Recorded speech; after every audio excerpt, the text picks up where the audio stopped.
ஆண்டவராகிய இயேசு கிறிஸ்துவின் இனிய நாமத்தினாலே மீண்டும் உங்களை நான் சந்திப்பதிலே பெரும் மகிழ்ச்சி அடைகிறேன். கர்த்தர் உங்கள் ஒவ்வொருவரையும் ஆசீர்வதிப்பாராக.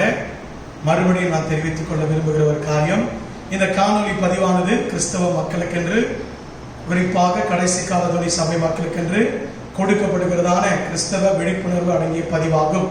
இதை மற்றவர்கள் பார்க்க நேரிடில் இதில் கூறப்படுகிறதான வசனங்களையும் கருத்துக்களையும் ஏற்றுக்கொள்வதும் தவிர்ப்பதும் அவரவருடைய சொந்த விருப்பமாகும் என்று சொல்கிறேன். கர்த்தர் உங்களை ஆசீர்வதிப்பாராக. இந்த வார செய்திக்கு நேராக கடந்து போகலாம். வாசிக்கலாம். சங்கீதங்களின் புஸ்தகம் 94ஆம் சங்கீதம் 3ஆம் வசனத்தை வாசிக்கும்படி அன்பாய் கேட்கிறேன். மன்னித்துக் கொள்ளுங்கள். 91ஆம் சங்கீதம் 3ஆம் வசனம். சங்கீதங்களின் புஸ்தகம் 91:3. அவர் உன்னை வேடனுடைய கண்ணிக்கும் பாழாக்கும் கொள்ளை நோய்க்கும் தப்புவிப்பார். ஒரு நிமிடம் கண்களை மூடி நாம் ஆண்டவரை நோக்கி பார்க்கலாம். நல்ல தகப்பனே, ஆசீர்வதிக்கப்பட்ட மனமகிழ்ச்சியான இந்த நல்ல காலை நேரத்திலேயும் உம்மை துதித்தோம், உம்மை ஆராதித்தோம், உம்மிடத்தில் விண்ணப்பங்களை ஏறெடுத்தோம். இப்பொழுது கூட ராஜா, உம்முடைய வார்த்தையை கேட்கும்படிக்கு குடும்பமாக உம்முடைய பாதத்திலே காத்திருக்கிறோம். ஆண்டவரே, யாரெல்லாம் இந்த காலை நேரத்திலே ஒரு மனதோடு கூட ஆண்டவரை தகப்பனை காத்திருக்கிறார்களோ, வாஞ்சையோடு விருப்பத்தோடு தவணமோடு காத்திருக்கிறார்களோ, அவர்கள் மத்தியில் நம்முடைய வார்த்தையை நீர் ஆண்டவரே கொடுக்கும்படிக்காக ஜெபிக்கிறேன். அவருடைய உள்ளத்தில் ஆண்டவரே நல்ல நிலத்தில் விதைக்கப்பட்ட விதையாய் இந்த வார்த்தைகள் கிரியை செய்யும்படிக்காக ஜெபிக்கிறேன். தொடர்ந்து உம்முடைய நாமத்தை மகிமைப்படுத்தும். இந்த ஆண்டவரே தகப்பனே, குறிப்பாக தகப்பனே இந்த வார்த்தையோட இருதயத்திலே கிரியை செய்து தேவனாகிய கர்த்தர் நீர் விரும்புகிற காரியத்தை அவருடைய தனிப்பட்ட ஆவிக்குரிய வாழ்க்கையில செய்து முடிக்கும்படிக்காக ஜெபிக்கிறேன். தொடர்ந்து உம்முடைய நாமத்தை மகிமைப்படுத்தும். எந்த தடைகளும் வரக்கூடாது ராஜா. அடியனை மறைத்து நீர் வெளிப்படும். இயேசுவின் மூலமாய் ஜெபிக்கிறோம் பிதாவே, ஆமென். அவர் உன்னை வேடனுடைய கண்ணிக்கும் பாழாக்கும் கொள்ளை நோய்க்கும் தப்புவிப்பார். கடந்த வாரத்திலே நாம் கண்ணிகளுக்கு தப்பத்திக் கொள்ள வேண்டும் அல்லது நாம் கண்ணிகளுக்கு ஜாக்கிரதையா இருக்க வேண்டும் என்று சொல்லி நாம் கர்த்தருடைய வசனத்தை தியானித்தோம். பிரியமான கர்த்தருடைய பிள்ளைகளே, இந்த கடைசி நாட்களிலே, இந்த இப்படிப்பட்ட நாட்களிலே சத்ருவானவன் என்கிற வேடன் இன்றைக்கு ஆவிக்குரிய பிள்ளைகளாகிய, ரட்சிக்கப்பட்ட தேவ பிள்ளைகளாகிய, விசுவாசிகளாகிய உங்களுக்கு விரோதமாய், ஊழியக்காரர்களுக்கு விரோதமாய் பலவிதமான கண்ணிகளை வைக்கிறான். அப்படிப்பட்ட கண்ணிகள் சங்கீதக்காரன் அவைகளை குறித்து சொல்லும் பொழுது சங்கீதம் 18:5 இப்படி சொல்லுகிறான், அது மரண கண்ணிகள் என்று சொல்லப்படுகிறது. ஆம், ஒரு தேவ பிள்ளையை சாத்தான் வைக்கிற கண்ணி எப்படிப்பட்டது என்று சொன்னால் அது மரண கண்ணியை போல இருக்கிறது. அதைத்தான் ஆமோஸ் எழுதின தீர்க்கதரிசன புத்தகத்திலே நீங்களும் நானும் பார்க்கும் பொழுது 3ஆம் அதிகாரம் 5ஆம் வசனத்திலே ஆமோஸ் தீர்க்கதரிசி இப்படியே சொல்லுகிறார், குருவியை பிடிக்க வைக்கப்படுகிற வலையை போல, ஒரு சுருக்கு கயிறை போல மனிதனுக்கு விரோதமாய் சாத்தான் கண்ணிகளை வைக்கிறான் என்று சொல்லி, பிரியமான தேவனுடைய பிள்ளைகளே, எந்த ஒரு தேவ பிள்ளை இப்படிப்பட்ட கண்ணிலே தன்னுடைய கால்கள், தன்னுடைய வாழ்க்கை சிக்கிக் கொள்கிறதோ அவர்களை மரணத்துக்கு நேராய், குறிப்பாக ஆவிக்குரிய மரணத்துக்கு நேராய் சாத்தான் கொண்டு சென்று விடுகிறான். இதை குறித்து கடந்த வாரத்திலே நாம் கர்த்தருடைய வார்த்தையை தியானிக்க ஆரம்பித்தோம். 7 விதமான கண்ணிகளை சாத்தான் ஆனவன் ஒரு தேவ பிள்ளைகளுக்கு விரோதமாக, ஒரு தேவ பிள்ளைக்கு எதிராக வைக்கும் 7 விதமான கண்ணிகள் என்று சொல்லி கடந்த வாரத்திலே கர்த்தருடைய வார்த்தையை நாம் தியானிக்க ஆரம்பித்தோம். அதில் ஒரே ஒரு காரியத்தை மாத்திரம் கடந்த வாரத்திலே உங்களுக்காக நான் வெளிப்படுத்தி காண்பித்தேன். ஒன்று, பரிசுத்தமானது விழுகிறதை மனிதனுக்கு கண்ணியாய் இருக்கும். அல்லேலூயா. உங்களுக்கு அது ஆசீர்வாதமாய் பிரயோஜனமாய் இருந்திருக்கும் என்று நினைக்கிறேன். பரிசுத்தமானதை விழுங்குகிறது முதலாவது ஒரு தேவ பிள்ளைக்கு கண்ணியாய் இருக்கும். என்னென்ன பரிசுத்தமானது? ஆண்டவர் குறிப்பாக சில காரியங்களை பரிசுத்தம் பண்ணி வைத்திருக்கிறார் என்று சொல்லி ஒரு 4 காரியத்தை சொன்னேன். முதலாவதாக, கர்த்தரை ஆராதிக்கிற அந்த ஆராதனை நாள், ஓய்வு நாள் பரிசுத்தமானது.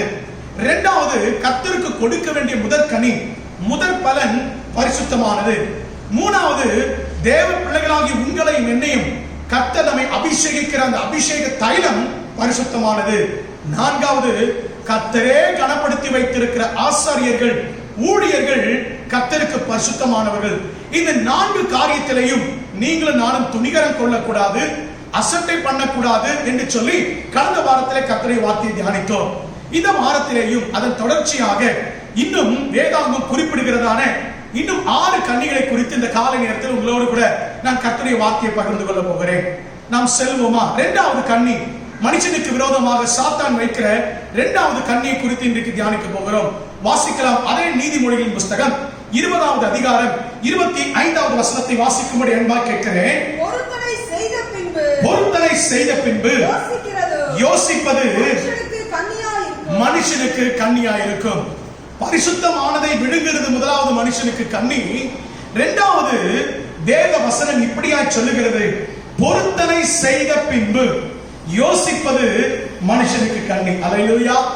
பொதுவாக இந்த பொருத்தனை என்று சொல்லுகிற காரியத்தை குறித்து கிறிஸ்தவ உலகம், கிறிஸ்தவ வட்டாரம் தவறாகவே புரிந்து கொண்டிருக்கிறது.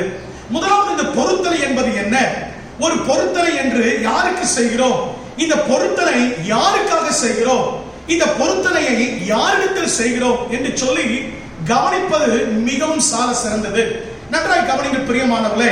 இந்த பொருத்தனை என்பது ஒவ்வொரு மதத்திலும் உண்டு. கிறிஸ்தவ மதத்திலே மாத்திரம் அல்ல, மற்ற மதத்திலே எடுத்துக்கொள்வீர்கள் என்று சொன்னாலும் தங்கள் கடவுளுக்காக தாங்கள் நம்புகிற நம்பிக்கையை அவர்கள் கனப்படுத்த விரும்பி, அல்லது தங்களுக்கு ஏதோ ஒரு ஆசீர்வாதம் பெற விரும்பி, ஏதோ ஒரு காரியத்தை பெற்றுக்கொள்ள விரும்பி அவரவர் தன்னுடைய நம்பிக்கையின் அடிப்படையிலே பொருத்தனைகளை செய்வது வழக்கம். கிறிஸ்தவ வட்டாரத்திலே வேதாகமத்தை நீங்கள் வாசித்து பார்க்கும் பொழுது அநேக பொருத்தனைகளை நீங்கள் நானும் பார்க்க முடியும்.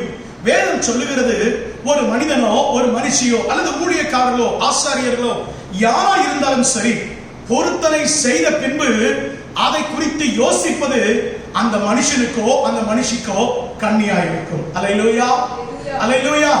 இன்னைக்கு ஆவிக்குரிய வட்டாரத்தில் நீங்கள் பார்ப்பீர்கள் சொன்னால் அநேகர் பொருத்தனை செய்வார்கள். குறிப்பாக கிறிஸ்தவர்களை நீங்கள் பார்க்கும் பொழுது அநேக பொருத்தனைகளை செய்வார்கள். குறிப்பாக இந்த டிசம்பர் 31 இரவு வந்துவிட்டாலோ அல்லது ஜனவரி 1 அதிகாலை நேரத்திலேயோ அநேக பொருத்தனைகளை செய்வது வழக்கம்.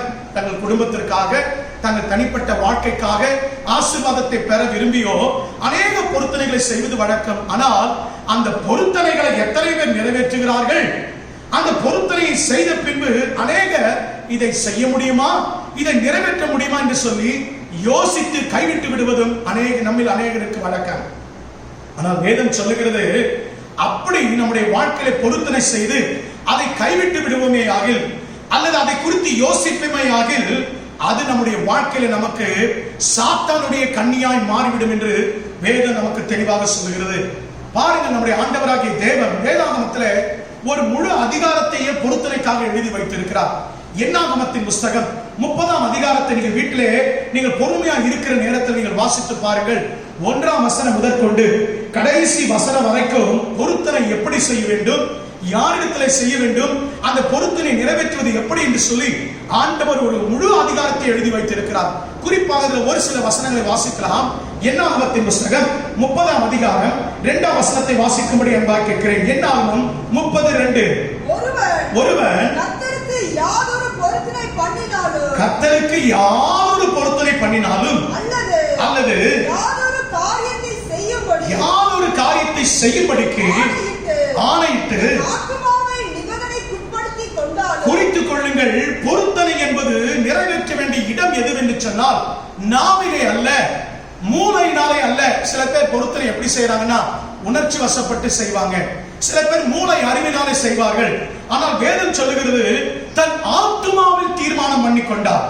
நன்றாய் கவனிங்கள் அந்த வசனத்தை மறுபடியும் வாசிக்கும்படி அன்பா கேட்கிறேன். ஒருவன் கர்த்தருக்கு யாதொரு பொருத்தனை பண்ணினாலும் யாதொரு காரியத்தை செய்யும்படி ஆணையிட்டு, நன்றாய் வசனத்தை கவனிங்கள், கோடிட்டுக் கொள்ளுங்கள். தன் ஆத்துமாவிலே நிபந்தனை எடுத்து அதற்கு தன்னை உட்படுத்திக் கொண்டாலும் அவன் சொல் தவறாமல்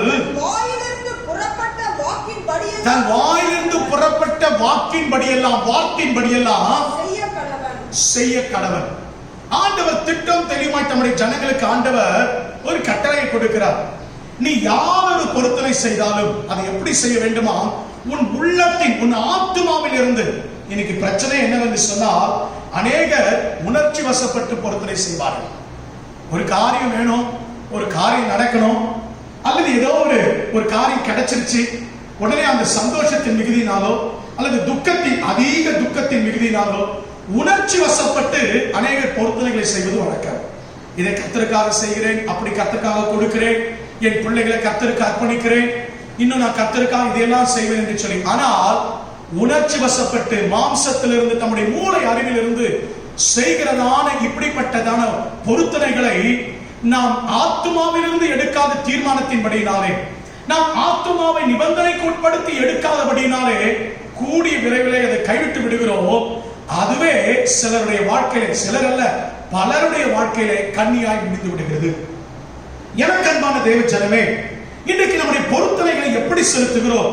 இன்றைக்கு பொருத்தனை எப்படி நாம் எடுக்கிறோம்? என்னிடத்துல இந்த ஊழிய காரியத்துல அநேகர் ஜெபிக்க வருவது உண்டு. சாதாரணமாக ஜெபிக்கும் பொழுது அவர்களுக்கு விடுதலையோ அற்புதமோ கிடைக்காது. சிலருக்கு உடனே அற்புதமோ விடுதலை கிடைச்சிடும். சாத்தானுடைய போராட்டத்திலிருந்து உடனே விடுதலை கிடைத்துவிடும். ஆனால் அநேகருடைய வாழ்க்கையில நான் பார்க்கும்போது உடனே கிடைக்காது.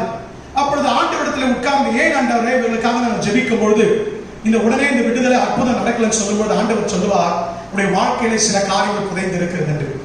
அப்படி அவருடைய வாழ்க்கையை ஆராய்ந்து பார்க்கும் பொழுது அவர்கள் ரட்சிக்கப்படுவதற்கு முன்பதாக ஒருவேளை அவர்கள் பழைய வாழ்க்கையில பல நேர்த்தி கடன்கள், பல பொருத்தனைகள் செய்திருக்கலாம். அந்த பழைய காரியங்களோடு அவர்கள் செய்த அந்த நேர்த்தி கடன் பொருத்தனை அவர்கள் வாழ்க்கையிலே தொடர்ந்து வந்து கொண்டிருக்கிறபடினாலே தேவன் கொடுக்கிற ஆசீர்வாதத்தை விடுதலை பெற்றுக்கொள்ள முடிவதில்லை. நன்றாய் கவனிங்கள். இன்னைக்கு நம்முடைய கிறிஸ்தவ வாழ்க்கையில் அநேக பொருத்தனைகளை நேர்த்தி கடன் என்று சொல்லுகிறோம், பொருத்தனைகள் என்று சொல்லுகிறோம். அதை நாம் எப்படி செலுத்துகிறோம், எப்படி நாம் ஏறெடுக்கிறோம்? பொருத்தனை என்பது ஒரு உடன்படிக்கைக்கு சமானம்.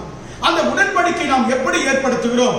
வேதாகமத்திலே சில மனிதர்கள் செய்த பொருத்தனைகள் உங்களுக்காக இன்று கால நேரத்தில் நான் சுட்டி காட்டி நான் கடந்து போக விரும்புகிறேன்.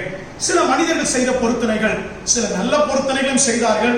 ஒரு சில மனிதர்கள் உணர்ச்சி வசப்பட்டு, சில மனிதர்கள் ஞானம் இல்லாமல் செய்த பொருத்தனைகளை நிறைவேற்றினாலும் அவருடைய வாழ்க்கையிலே சமாதானம் இல்லாமல் போனதை உங்களுக்கு நான் காட்டி கொடுக்க விரும்புகிறேன். முதலாவது யாக்கோபுடைய வாழ்க்கையை பார்க்கிறோம். வாசிக்கலாம். ஆதியாகமத்தின் புத்தகம் 28ஆம் அதிகாரம் 19 முதல் 22 வசனங்களை வாசிக்க கேட்போம். சீக்கிரமாக வாசிங்கள். அந்த ஸ்தலத்திற்கு பெத்தேல் என்று பெயரிட்டார். அதற்கு முன்னே ஊருக்கு லூஸ் என்ற பெயர் இருந்தது. வாசிங்க. அப்பொழுது யாக்கோபு தேவன் என்னோடு இருந்து, நல்லா கவனிங்க. யாக்கோபு இங்க பொருத்தனை செய்கிறார். என்ன பொருத்தனை செய்கிறார்? வாசிங்கள். தேவன் என்னோடு இருந்து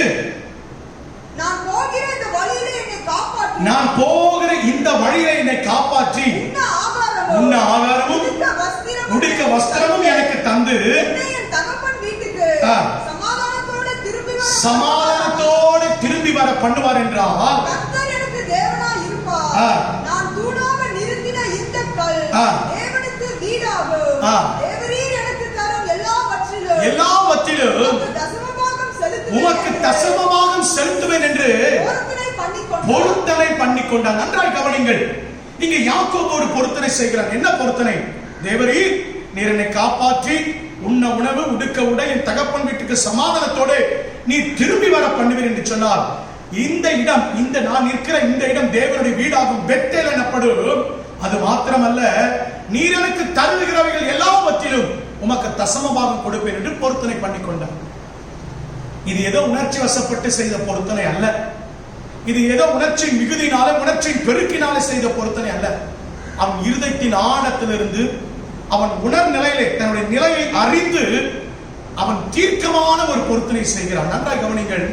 அந்த தீர்க்கமான பொருத்தனை அவனை ஆசீர்வாதத்துக்கு நேராக கொண்டு சென்றது. நம்ம எல்லாருக்கும் தெரியும், இதை விளக்க வேண்டியதில்லை. கோலும் கையமாய் சென்ற யாக்கோபு திரும்பி வரும்பொழுது 2 பரிவாரங்கள் நிறைய ஆசீர்வாதங்களை கொண்டு வருகிறான். அல்லேலூயா. அவன் உள்ளத்தின் ஆழத்திலிருந்து தீர்மானமாய் அந்த பொருத்தனை செய்தபடினாலே அந்த பொருத்தனையை கர்த்தர், அவன் வேண்டியதை கர்த்தர் நிறைவேற்றினார். வேதம் சொல்லுகிறது. ஆதியாகமத்தின் புத்தகம் 35ஆம் அதிகாரம் 6-7 வசனத்தை வாசிக்க கேட்போம். யாக்கோபு அவனோடு கூட இருந்த எல்லா ஜனங்களும் கானான் தேசத்தில் உள்ள பெத்தேல் உள்ள லூஸ் என்னும் இடத்திற்கு வந்தார்கள். அவன் செய்த பொருத்தனையை அவன் மறக்கவில்லை, யோசிக்கவில்லை, நிறைவேற்றி முடித்தான் என்று வேதம் சொல்லுகிறது. அங்கே ஒரு பலிபீடம் கட்டி கர்த்தரை தொழுது கொண்டான். அல்லேலூயா. தான் சொன்ன வார்த்தையை, தான் செய்த பொருத்தனை குறித்து யோசிக்கவில்லை, நிறைவேற்றாமல் போகல, அதை செய்து முடித்தான். இன்னொரு நபரை குறித்து உங்களுக்கு நான் காட்டிக் கொடுக்கிறேன். வேதாகமத்திலிருந்து வாசிக்கலாம். 1 சாமுவேலின் புத்தகம் 1ஆம் அதிகாரம் 11ஆம் வசனம் வாசிக்க கேட்போம். 1 சாமுவேல் 1:11. சேனைகளின் கர்த்தாவே, தேவரீர் உம்முடைய அடியாளின் சிறுமை இங்க அண்ணா ஒரு பொருத்தனை செய்கிறார். என்ன பொருத்தனை? தேவரீ உமது அடியாளுடைய சிறுமையை கண்ணோக்கி உம்முடைய அடியாளை மறவாமல் நினைத்தருளி உமது அடியாளை மறவாமல் நினைத்தருளி உமது அடியாளுக்கு ஒரு ஆண் பிள்ளையை கொடுத்தார். நன்றாக கவனிங்க. அவருடைய பொருத்தனையில பிசகு இல்ல, அவருடைய பொருத்தனையில சந்தேகம் இல்ல, அவருடைய பொருத்தனையில தடுமாற்றம் இல்ல. அவன் நிலை தருமாறியோ உணர்ச்சி வசப்பட்டு அந்த பொருத்தனை செய்யல. எப்படின்னு கேக்குறீங்களா? ரெண்டு காரியத்தை உங்களுக்கு நான் சொல்ல முடியும். ஒன்று, ஏலி வந்து கேட்கிறா, இதுவரைக்கும் பிதற்றி கொண்டிருப்பேன். அப்ப அண்ணா சொல்றா, ஐயா நான் மன கிளேசம் உள்ள ஸ்திரீ, அல்லேலூயா, நான் பிதற்றவில்லை, நான் குடித்து விட்டு நான் பிதற்றவில்லை, உணர்ச்சி வசப்பட்டு நான் அழுது கொண்டிருக்கலாம். இன்னைக்கு நிறைய பேர் உணர்ச்சி வசப்பட்டு பொருத்தனை செய்யும். ஆலயத்துக்குள்ள வந்துட்டா சில பேருக்கு எங்கிருந்து தான் வரும் உணர்ச்சி. மற்ற நேரத்துல எல்லாம் கர்த்தரை ஆராதிக்கிற உணர்ச்சி இருக்காது.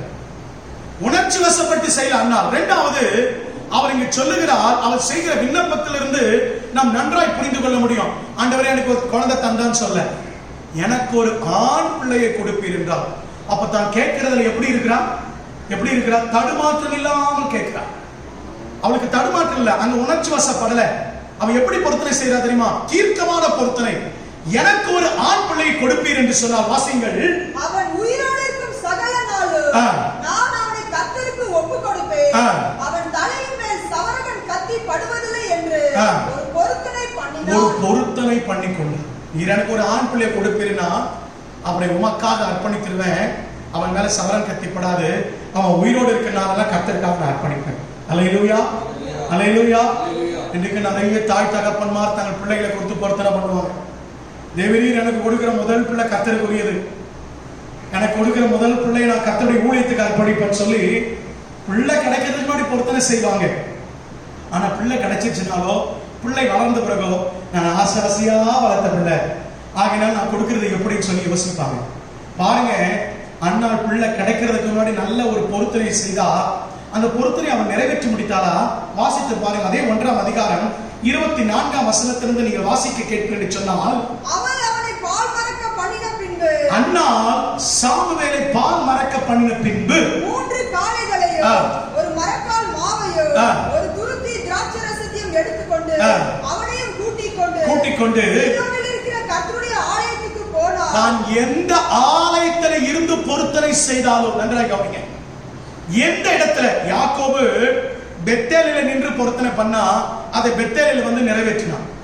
அண்ணால் ஆலயத்தில் நின்று பொருத்தனை செய்தால் அதை ஆலயத்துக்குள்ள வந்து நின்று நிறைவேற்றி முடித்தார். அந்த ஆலயத்துக்குள்ளே வந்து வாசிங்க, தொடர்ந்து வாசிங்க. அவர்கள் ஒரு காளையை பலியிட்டு பிள்ளையை ஏழையிடத்தில் கொண்டு வந்து விட்டார்கள். பிள்ளையை ஏழையிடத்திலே கொண்டு வந்து ஆசாரியனிடத்திலே கொண்டு வந்து விட்டு விட்டார்கள். நன்றாக கவனிங்க. தான் பெற்றெடுத்த ஒரே பிள்ளை, நீண்ட நாள் கழித்து தனக்கு பிறந்த ஒரு பிள்ளை, அவள் தனக்கென்று வைத்துக் கொள்ளல. நான் கர்த்தருக்காக வாய் தவறி பொருத்தனை செஞ்சிட்டேன், தெரியாம செஞ்சிட்டேன், தெரியாம சொல்லிட்டேன். அப்படியா? ஐயோ நான் உணர்ச்சி வசப்பட்டு பண்ணிட்டேனே, எப்படி நிறைவேற்றுறது? இப்படி நம்ம யோசிப்பதும், கொடுக்காமல் இருப்பதும், செலுத்தாமல் இருப்பதும் மனுஷனுடைய வாழ்க்கையில, உங்களுடைய வாழ்க்கையில கண்ணி. இன்னைக்கு ஏன் ரட்சிக்கப்பட்ட அநேகருடைய வாழ்க்கையில பிரச்சனை? இன்னைக்கு ஏன் ரட்சிக்கப்பட்டேன்னு சொல்ற அநேகருடைய வாழ்க்கையில பாடுகள், உபத்திரவங்கள்? என்றைக்கோ ரட்சிக்கப்பட்ட நாளிலே, ஆண்டவர் ஏற்றுக்கொண்ட நாளிலே நீங்கள் கர்த்தருக்கு செய்த பொருத்தனை அதை நிறைவேற்றி முடித்துட்டீங்களா? யோசித்து பாருங்க. இத்தனை மணி நேரம் ஆண்டவருக்காக நான் ஊழியம் செய்வேன், ஒரு நாள்ல இத்தனை மணி நேரம் ஜெபம் பண்ணுவேன், ஒரு வருஷத்துல நான் பைபிளை படிச்சு முடிப்பேன், இதெல்லாம் பொருத்தனை தான். ஆண்டவருடைய ஆலயத்திற்காக இதை செய்வேன், கர்த்தருடைய ஊழியத்தை நான் செய்வேன், இத்தனை மணி நேரம் நான் சுவிசேஷத்தை அறிவிப்பேன், ஒரு வருஷத்துல 2 பேராவது நான் ஆதாயப்படுத்துவேன். இப்படி எல்லாம் பொருத்தனை செய்திருக்கிறோம்ல, நிறைவேற்றிட்டோமா? நிறைவேற்றி முடித்துட்டோமா? இன்னைக்கே நம்முடைய வாழ்க்கையில ஆசீர்வாத தடை. பொருத்தனையை செய்த பொருத்தனையை செய்யாம நாம நிறைவேற்றாம மறந்துட்டோம். யோசிக்கிறோம் சில நேரத்துல. அதுதான் மனுஷனுடைய வாழ்க்கையில கண்ணி. யாக்கோபு, அண்ணாள் தீர்க்கமான பொருத்தனை, அந்த பொருத்தனை நிறைவேற்றி முடித்தாங்க. ஆனா வேதத்திலிருந்து ஒரு மனுஷனை உணர்ச்சி வசப்பட்டு ஒருவர் பொருத்தனை செய்யறார். அவன் ஒருவேளை அந்த பொருத்தனை நிறைவேற்றினான் என்று வேதாகமம் பிற்பாடு சொன்னாலும் அவன் வாழ்க்கையில சமாதானம் இல்லை. பார்க்கலாமா யாருன்னு? வாசிங்க நியாயாதிபதிகளின் புஸ்தகம், திருப்பிக் கொள்ளுங்கள். நியாயாதிபதிகளின் புஸ்தகம் 11ஆம் அதிகாரம் 30 40 வசனம் வரைக்கும் அங்க ஒரு சம்பவம் போடப்பட்டிருக்கு. வாசிக்க நேரம் இல்லை. அந்த கதை சுருக்கத்தை, அந்த சம்பவத்தை நான் சுருக்கமாக உங்களுக்கு நான் விளக்குறேன், கவனிங்க. இங்க யெப்தா என்று சொல்கிற ஒரு நியாயாதிபதி இருக்கிறான். இஸ்ரவேலிலே நியாயம் விசாரித்த ஒரு மனிதன் யெப்தா. இந்த யெப்தா கர்த்தருக்கு பயந்தவன், நல்ல மனுஷன் தான். ஆனால் அவன் ஒரு நாள் என்ன பண்றான்னா, அம்மோன் புத்திரருக்கு விரோதமாக, அம்மோன் புத்திரர்கள் இஸ்ரவேலரை அவர்கள் எப்பொழுது பார்த்தாலும் நெருக்கி கொண்டிருக்கிறாங்க, யுத்தம் பண்ணி கொண்டிருக்கிறாங்க. இந்த அம்மோன் புத்திரருக்கு விரோதமாக ஒரு நாள் என்ன பண்றான்னா, இஸ்ரவேல் ஜனங்களை படையை திரட்டி யுத்தம் செய்வதற்காக, போராடுவதற்காக இந்த யெப்தா என்கிற நியாயாதிபதி என்ன செய்கிறான் என்று சொன்னால், ஒரு கூட்டத்தை தயார் பண்ணுகிறான். அவன் தயார் பண்ணவன் ஆண்டவரை பார்த்து சொல்லுகிறான். என்ன சொல்லுகிறான்? வாசிங்கள் 30-31 வசனங்களை. அப்பொழுது யெப்தா கர்த்தருக்கு ஒரு பொருத்தனையை பண்ணி, தேவரீர் அம்மோன் புத்திரரை என் கையில் ஒப்பு கொடுத்தார். நான் அம்மோன் புத்திரத்தில் இருந்து சமாதானத்தோடு திரும்பி வரும்போது வீட்டு வாசல் படியில் இருந்து, கொஞ்சம் கவனிங்க, வாசிக்கிறது வசனத்தை கொஞ்சம் கவனிங்க. நான் திரும்பி வரும்போது என் வீட்டின் வாசல் படியில் இருந்து எனக்கு எதிர்கொண்டு வருவது எதுவோ. நிறுத்துங்க. எனக்கு எதிர்கொண்டு வருவது எதுவோ. யாக்கோபு பொருத்தனை கவனிங்க. இதெல்லாம் எனக்கு செய்வீர் என்று சொன்னா, இந்த இடம் பெத்தேலாகும், தேவனுடைய வீடாகும், நீர் எனக்கு தந்தவைகளிலே தசமமாக செலுத்தும் குறிப்பாய் சொல்லுகிறார். அண்ணாவை பாருங்க, நீர் எனக்கு ஒரு ஆண் பிள்ளை தருவீர் என்றால் எப்பொழுதாவது கொண்டு வந்து விடுவேன் சொல்ல, அவனை கர்த்தருக்காக நான் ஒப்படைத்து விடுவேன், பால் மறக்கப்படின பின்பு. குறிப்பறிந்து பொருத்தனை செய்கிறான். ஆனா இங்க ஒரு மனுஷன் பொருத்தனை பண்ணுகிறான். அவன் பொருத்தனை வாசிக்கும் போதே நமக்கு தெரியும், அவன் உணர்ச்சி பெருக்கினாலே அவன் யுத்தத்துல ஜெயிக்கணும். அப்போது இருக்கிற அவருக்கு ஆர்வம் என்னது? அம்மோன் புத்திரரை ஜெயிக்கணும், அவ்வளவுதான். அம்மோன் புத்திரரை ஜெயித்து வெற்றி அடையணும். அந்த வெற்றி தான் அவன் கண்ணுக்கு முன்னாடி இருக்கிறதே ஒழிய, தன் வாயை திறந்து என்ன பொருத்தனை செய்கிறது அவனுக்கு புரியல. அதனாலதான் அவன் இப்படி சொல்லுகிறான், என் வீட்டுக்குள்ள இருந்து எனக்கு எதிராக வருது எதுவோ. அவன் குறிப்பறிந்து பொருத்தனை செய்யல. இன்னைக்கு உணர்ச்சி வசப்பட்டு செய்யற பொருத்தனை எல்லாம் இப்படிதான் இருக்கும். குறிப்பு இருக்காது, தீர்க்கமா இருக்காது, தடுமாற்றம் காணப்படும். அதுல ஒரு நெகிழ்வு இருக்கும். நல்லா கவனிங்க பிரியமானவர்களே. என் வீட்டுக்குள்ள இருந்து எனக்கு எதிராக எது வருதோ அதை நான் என்ன பண்ணுவேன் தெரியுமா? கர்த்தருக்காக தகன பலியாய் செலுத்துவேன். கொஞ்சம் யோசிக்கல. வீட்டுக்குள்ள இருந்து எதெல்லாம் வரும்? மிருக ஜீவன் மட்டும் வராது வாசற்படியில. அவன் யோசித்திருந்தானே அந்த பொருத்தனை செய்திருப்பானா? நடந்தது என்ன தெரியுமா? நீங்க வீட்டுக்குள்ள அந்த 30-40 வசனம் வரைக்கும் பிறகு வாசிச்சு கொள்ளுங்க, இப்ப நேரம் இல்ல. போறா, ஆண்டவர் யுத்தத்துல ஜெயத்தை கொடுக்கிறாரு. அம்மான் புத்திரரை ஜெயித்துட்டு வீட்டுக்கு திரும்பி வரான். வீட்டுக்கு திரும்பி வரும்போது அவனுக்கு எதிராக யார் வர்றது தெரியுமா? அவன் பெற்றெடுத்த ஒரே குமாரத்தி வரா. அவன் ஆசையா வளர்த்த குமாரத்தி வாசற்படியிலிருந்து ஓடி வந்து அப்பான்னு ஓடி வரா. இப்ப என்ன செய்யறான் தெரியுமா யெப்தா? ஐயோ, நான் தவறான ஒரு காரியத்தை தீர்மானம் பண்ணிட்டேனே, நான் செய்த பொருத்தனையில ஒரு தீர்க்கமான காரியம் இல்லையே. மகளே, நீ எதற்கு என் எதிரே ஓடி வந்த? என் எதிர்க்க எது வருதோ நான் கர்த்தருக்காக தகன பலி செலுத்துவேன் என்று சொல்லி நான் கர்த்தருக்கு பொருத்தனை பண்ணிட்டேனேன்னு சொல்லி வருத்தப்படுகிறதை பிறகு வருகிற வசனங்களை வாசிக்க முடியும். எனக்கு அன்பான தேவ ஜனமே, இன்னைக்கு அநேக கிறிஸ்தவருடைய வாழ்க்கையை இப்படிதான் பொருத்தனை செய்யும். வேலை கிடைக்கிறதுக்கு முன்னாடி வரைக்கும் வேலை கிடைச்சா நான் இதெல்லாம் செய்வேன், அதெல்லாம் செய்வேன். வேலை கிடைத்து வருமானம் வந்துட்டா எனக்கே பத்தல, என் குடும்பத்துக்கே இது தேவை, நான் என்ன ஊழியத்துக்கு கொடுக்குறது, மிஷனருக்கு கொடுக்குறது, அந்த ஊழியத்தை தாங்குறது, கர்த்தருக்கு கொடுப்பது எப்படி? எனக்கே இத்தனை காரியம் இருக்குது, என் பிள்ளை எனக்கு தேவை இல்லையா, நான் எப்படி கர்த்தருக்கு கொடுக்கிறது? சில நேரத்தில் சொல்றோம் இல்லையா? ஆனால் இந்த மனுஷன்கிட்ட ஒரு காரியம் இருந்தது. யெப்தா அவன் ஒரு தடுமாற்றமான ஒரு தீர்க்கமான பொருத்தனை செய்யாவிட்டாலும் அவன் செஞ்ச ஒரு காரியம் என்ன? அவன் கர்த்தருக்கு நான் சொல்லிவிட்டேனேன்னு சொல்லிட்டான். உடனே அவன் மக சொல்றா, அப்பா 2 மாதம் தவணை கொடுங்க, 2 மாதம் நான் மத தேசத்துக்கு போய் என் தோழியோடு சந்தோஷமா இருந்துட்டு வரேன், நீங்க பிறகு என்ன பலி செலுத்திக்கணும்னு சொல்லிட்டு 2 மாதத்துக்கு போயிட்டு வரா. வேதம் சொல்லுகிறது, 39ஆம் வசனத்தை வாசிக்க கேட்போம். 2 மாதம் முடிந்த பின்பு நான் தகப்பனிடத்துக்கு திரும்பி வந்தால் அப்பொழுது அவன் பண்ணியிருந்த தன் பொருத்தனையின்படி அவளுக்கு செய்தான். நல்லா கவனிங்க. அவன் செய்துட்டான், பொருத்தனை செய்துட்டான் வேதம் சொல்லுகிறது. ஆனா இங்க ஒரு சத்தியம் அடங்கிருக்கு, ஒரு ரகசியம் அடங்கிருக்கு. என்னன்னு சொன்னா, வேத பண்டிதர்கள் 2 கருத்தை முன்வைக்கிறாங்க. என்னன்னா, அவன் சரீர பிரகாரமா தன் மகளை கொல்லல அப்படின்னு வேத பண்டிதர்கள் சரித்திரத்துல சொல்றாங்க. எப்படின்னு கேட்கிறீங்களா? நம்முடைய ஆண்டவர் உயிர் பலி என்ன பண்ணுகிறதுல ஏற்றுக்கொள்றதில்ல. அதுக்கு நிறைய வசனத்தை உங்களுக்கு நான் வேதாகமத்திலிருந்து ஒரு அநேக வசனத்தை, 100கணக்கான வசனத்தை உங்களுக்கு நான் அடையாளம் காமிச்சு கொடுக்க முடியும். ஆனா நேரம் இல்லை. கர்த்தருக்கு சித்தமானால் வேத பாட வகுப்பு இதை நான் உங்களுக்கு எடுக்கிறேன். இப்ப கவனிங்க, நம்முடைய ஆண்டவர் உயிர் பலியை விரும்புகிறவர் அல்ல. என்னாகமத்தின் புஸ்தகத்துல உன் பிள்ளை தீக்கடக்க பண்ணாதே, பலி செலுத்தாதே, நரபலி செலுத்தாதே ஆண்டவரே இஸ்ரவேல் ஜனங்களுக்கு சொல்லி இருக்கிறார். அப்படிப்பட்டவர் உயிர் பலியை விரும்புவாரா என்பது முதல் கேள்வி. இரண்டாவது என்னன்னு சொன்னா, அந்த எப்தா தன் மகளை கொல்லாதபடிக்கு அவளை கொண்டு போய் வாழ்நாள் முழுவதற்கும் ஒரு கன்னி மாடத்திலே கடவுளுக்கு சேவை செய்யும்படி விட்டுவிட்டார் என்று சொல்லி சரித்திரத்திலே குறிப்பு சொல்லப்பட்டிருக்கிறது. எப்படி ஆயினும் சரி, அவன் ஒருவேளை பலியிட்டானோ பலியிடவில்லையோ, அன்றாய் கவனி. நாம் கவனிக்க வேண்டிய ஒரு காரியம், அவன் செய்தான் என்று சொல்லப்பட்டிருக்கிறது, தன் பொருத்தனை நிறைவேற்றினான் என்று வேதம் சொல்லுகிறது. ஆனா பொருத்தனை நிறைவேற்றல எப்பொழுதுமே சந்தோஷம் இருக்கும். அப்படிதானே? அப்படிதானே? நல்லா கவனிங்க. யாக்கோபு பொருத்தனை செய்தா அதை சந்தோஷமா நிறைவேற்றினான். அண்ணால் பொருத்தனை செய்தா அதை துக்கமுகமா நிறைவேற்றல, சந்தோஷமா நிறைவேற்றினான். வேதாகமத்தில் இன்னும் அநேக பேர் உங்களுக்கு காண்பித்து கொடுக்க முடியும். ஆனால் இங்க எத்தா பொருத்தனை நிறைவேற்றினானே எப்படி தெரியுமா? சந்தோஷமா இல்ல. அடுத்த வசனம் வாசிங்க, 40ஆம் வசனம் வாசிங்க. இது நிமித்தம் இஸ்ரவேலின் குமாரத்திகள் வருஷந்தோறும் போய் 4 நாள் குமாரத்தை குறித்து புலம்புவது இஸ்ரவேலிலே வழக்கமாயிட்டு. அப்ப என்ன, அந்த பொருத்தனை எப்படி ஆயிட்டு? புலம்பல் ஆயிற்று. கர்த்தருக்கு சரித்திர பொருத்தனை முறுமுறுப்பா இருக்க கூடாதுங்க. நான் செஞ்சுட்டேன், நான் வாயை திறந்து சொல்லிட்டேன், நான் கொடுத்து தீத்துறேன், அப்படி இல்லை. நம்முடைய பொருத்தனைகள் எப்பவுமே எதுல முடியும் தெரியுமா? சந்தோஷமா இருக்கும். அல்லேலூயா, அல்லேலூயா. இது எத்தாக்கு ஆசீர்வாதத்தை கொண்டு வரல. அவன் தன் மகளை பலி செலுத்தினான்னு கூட வச்சுப்போம். வேதம் செலுத்து அவன் பொருத்தனைப்படி நிறைவேற்றினான்னு சொல்றதுனால நம்ம செலுத்திட்டானே வச்சுப்போம். ஆனால் அவனுக்காக புலம்புனாங்களா, அழுதாங்களா? அந்த பொருத்தனையில தேவன் மகிழ்ந்திருக்கவே மாட்டார். பொருத்தனை செய்தால் அதை செய்ய தாமதிக்க கூடாது, அதை செய்வதற்கு யோசிக்க கூடாது. நம்முடைய பொருத்தனை தீர்க்கமானதாய் உண்மையானதா இருக்கணும். பொருத்தனை நிறைவேற்றி முடிக்கும் போது சந்தோஷம் இருக்கணும். இதுதான் உண்மையான பொருத்தனை.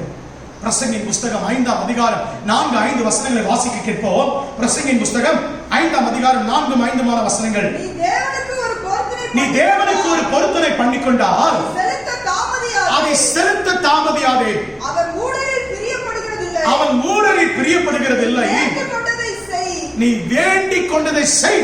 நீ வேண்டிக் கொண்டதை செய்யாமல் போவதை பார்க்கிலும் நீ பொருத்தனை செய்யாது இருந்தாலும் உனக்கு நல்லதையா, நல்லதம்மா. வருஷந்தோறும் பொருத்தனை, வருஷத்துக்கு 4 பொருத்தனை. ஆனா ஒண்ணு நிறைவேற்றுறது இல்லை, ஒரு காரியத்தை நிறைவேற்றி முடிக்கிறது இல்லை. அதான் நான் வேடிக்கையாக ஒரு சம்பவத்தை கேட்டேன். ஒரு பாஸ்டர் சொன்னார், இப்படி சொன்னார். ஒரு பாஸ்டர் இடத்துல அவருடைய சபை ஒரு மனிதன் வந்து சொன்னானா, ஐயா இந்த வருஷம் நான் என்ன பொருத்தனை செய்யறது? இந்த வரப்போற புதிய வருஷத்துல ஜனவரி மாதம் வருகிறது இல்லையா, இந்த வருஷத்து துவக்கத்தை நான் என்ன பொருத்தனை செய்யறதுன்னு கேட்டானா. அப்ப அந்த ஊழியக்காரர் அவனை பார்த்து கேட்டாரா, இதுவரைக்கும் நீ பண்ண பொருத்தனை எல்லாம் நிறைவேற்றிட்டியாப்பா? அப்ப அந்த மனுஷன் சொன்னானா, வாலிபன் சொன்னானா, இல்லையா நான் எவ்வளவு பிரயாசப்பட்டாலும் அது நிறைவேறவே மாட்டேன். உடனே அந்த ஊழியக்காரர் சொன்னாரா, இனிமேட்டு எந்த பொருத்தனையும் நான் செய்ய மாட்டேன்னு ஒரு பொருத்தனை அப்படின்னு சொல்லி அனுப்பினாங்க. இன்னைக்கு நம்மள கூட அநேக பேர் இப்படிதான் இருக்கிறோம். எத்தனையோ பொருத்தனை, நின்னா பொருத்தனை, உட்கார்ந்தா பொருத்தனை, ஆலயத்துக்கு வந்தா பொருத்தனை, சந்தோஷமா இருந்தா பொருத்தனை, துக்கமா இருந்தா பொருத்தனை. ஆனால் பொருத்தனை செய்ய நீ செய்ய தவறுவதை பார்க்கலாம், நீ பொருத்தனை செய்யாத இருந்தாலே உனக்கு நல்லது. உபாகமத்தின் புஸ்தகம் 23ஆம் அதிகாரம் 21, 22, 23 இந்த 3 வசனங்களை வாசிக்க கேட்போம். நீ உன் தேவனாகிய கர்த்தருக்கு பொருத்தனை பண்ணி இருந்தால் அதை செலுத்த தாமதம் செய்யாதே. உன் தேவனாகிய கர்த்தர் அதை நிச்சயமாய் உன் கையில் கேட்பார். நீ ஒருவேளை வாயை திறந்து பொருத்தனை செஞ்சிட்டினா, உன் இருதயத்திலிருந்து நீ பொருத்தனை பண்ணிக்கொண்டா, அதை கர்த்தர் கவனிப்பார். அதை கர்த்தர் நிச்சயம் உன் கரத்தில் என்ன பண்ணுவாரு? கணக்கு கேட்பார். மறந்துடாது. என் தேவன் நீ பொருத்தனை பண்ணுன்னு கேட்க மாட்டார். நீ பொருத்தனை செய்தியா எனக்காக பொருத்தனை செய்தியான்னு கேட்க மாட்டார். ஆனா நீ ஒருவேளை கர்த்தருக்கு பொருத்தனை செய்துட்டா அதை நிச்சயமா உன் கரத்தில் என்ன பண்ணுவாரு? கணக்கு கேட்பார். வாசிங்க, தொடர்ந்து வாசிங்க. அது உனக்கு பாவமாகும். அது நமக்கு என்னவா மாறிடும்? நாம செய்ய தவறிட்டோம்னா, யோசித்தோம்னா, அது நமக்கு கண்ணி மாத்திரம் அல்ல, அது நமக்கு பாவமா இருக்கும். நீ பொருத்தனை பண்ணாதிருந்தால் பாவம் இல்லை, உனக்கு பாவம் இல்லை. உன் வாயினால் சொன்னதை நிறைவேற்ற வேண்டும். உன் வாயினால் சொன்னதை நிறைவேற்ற வேண்டும். தேவனாகிய கர்த்தருக்கு உன் தேவனாகிய கர்த்தருக்கு வாயினால் நீ பொருத்தனை பண்ணி சொன்ன நீ வாயினால் பண்ணி சொன்ன உற்சாக பலியை செலுத்தி தீர்ப்பாயாக. உற்சாக பலி என்ன பண்ணணுமா? செலுத்தி தீர்க்கணும், செலுத்தி தீர்த்திடணும். நீ என்ன பொருத்தனை செஞ்சிருந்தாலும் சரி. காலம் சென்ற அருமையான தேவ மனிதர் 2 பேரை குறித்து உங்களுக்கு நான் சாட்சி சொல்ல முடியும். சாம் சுந்தரையா அவர்கள், புரஷவாக்க ஏசிய சபையினுடைய தலைமை போதகர் சாம் சுந்தரையா அவர்கள் தன் ஊழிய ஆரம்ப நாட்களிலே ஒரு பொருத்தனை கர்த்தருக்கு செய்தார்கள். அதை எண்ணி பிறகு நாட்களில் அவர்கள் வருத்தப்பட்டது உண்டு. சில நேரத்துல ஐயோ நான் தவறாய் பொருத்தனை செய்துட்டேனே. ஆனால் தன் வாழ்நாள் முழுவதும் அந்த பொருத்தனையை சந்தோஷமா நிறைவேற்றிட்டார், துக்கமுகமா நிறைவேற்ற. என்ன பொருத்தனை? சாம் சுந்தர் ஐயா அவர்கள் ரட்சிக்கப்பட்டு ஊழியத்துக்கு வந்த நாட்கள்ல சபையை பொறுப்பெடுத்த நாட்கள் ஒரு பொருத்தனை செய்தாராம். நான் உலகத்துல எந்த மூலையில மற்ற நாள்களில் இருந்தாலும் சனிக்கிழமையில நான் என் சொந்த ஊருக்கு வந்துடுவேன். ஞாயிற்றுக்கிழமையில என் ஆராதனையில் இருப்பேன். ஞாயிற்றுக்கிழமையில என் ஆராதனை தவிர்த்து எத்தனை கோடி ரூபாய் காணிக்க கொடுத்தாலும் சரி, எத்தனை மேடை போட்டு எத்தனை வெளிநாடுகள் என்ன கூப்பிட்டாலும் நான் ஊழியத்துக்கு போக மாட்டேன்னு ஒரு பொருத்தனை கர்த்தரத்துல பண்ணி கொண்டார். பின் நாட்கள் ஒரு சில நாட்கள் அவர் அதை எண்ணி சில வேதனைப்பட்டது உண்டு. ஏன் தெரியுமா? அந்த வேதனை கூட எதுக்கு தெரியுமா? உலகத்தில் இருக்கிற மற்ற நாட்டுக்கெல்லாம் இந்த வார்த்தை அவர் பிரசங்கம் அருமையான பிரசங்கம். அவர் சுவிசேஷம் அறிவிக்கும் முறை அவருடைய பிரசங்கம் ஏறத்தாழ 30,000 மேல அவருடைய சபையில அங்கத்தில் உண்டு. அப்ப எப்படிப்பட்ட நல்ல ஊழியக்காரன் பாருங்க. என்னுடைய இந்த வார்த்தையை, கர்த்தருடைய வார்த்தையை எடுத்து செல்ல மற்ற நாடுகளுக்கு எடுத்து சென்று குறிப்பாய் இந்த ஞாயிற்றுக்கிழமை பிரசங்கிக்க முடியாமல் போயிட்டேன்னு சொல்லி அநேக வருத்தங்கள் நாட்கள் அவர் பின்னாட்களை பட்டது உண்டு. ஆனால் நடந்த ஒரு காரியம் என்ன தெரியுமா? அவர் சாகிற வரைக்கும், அவர் படுத்த படுக்கை ஆகி முடிக்கிற வரைக்கும், அவர் படுத்த படுக்கை ஆகிற வரைக்கும் அந்த ஞாயிற்றுக்கிழமை வரைக்கும் ஆலயத்தில் தான் இருந்தார். வெளிநாட்டுக்கு போவாரு.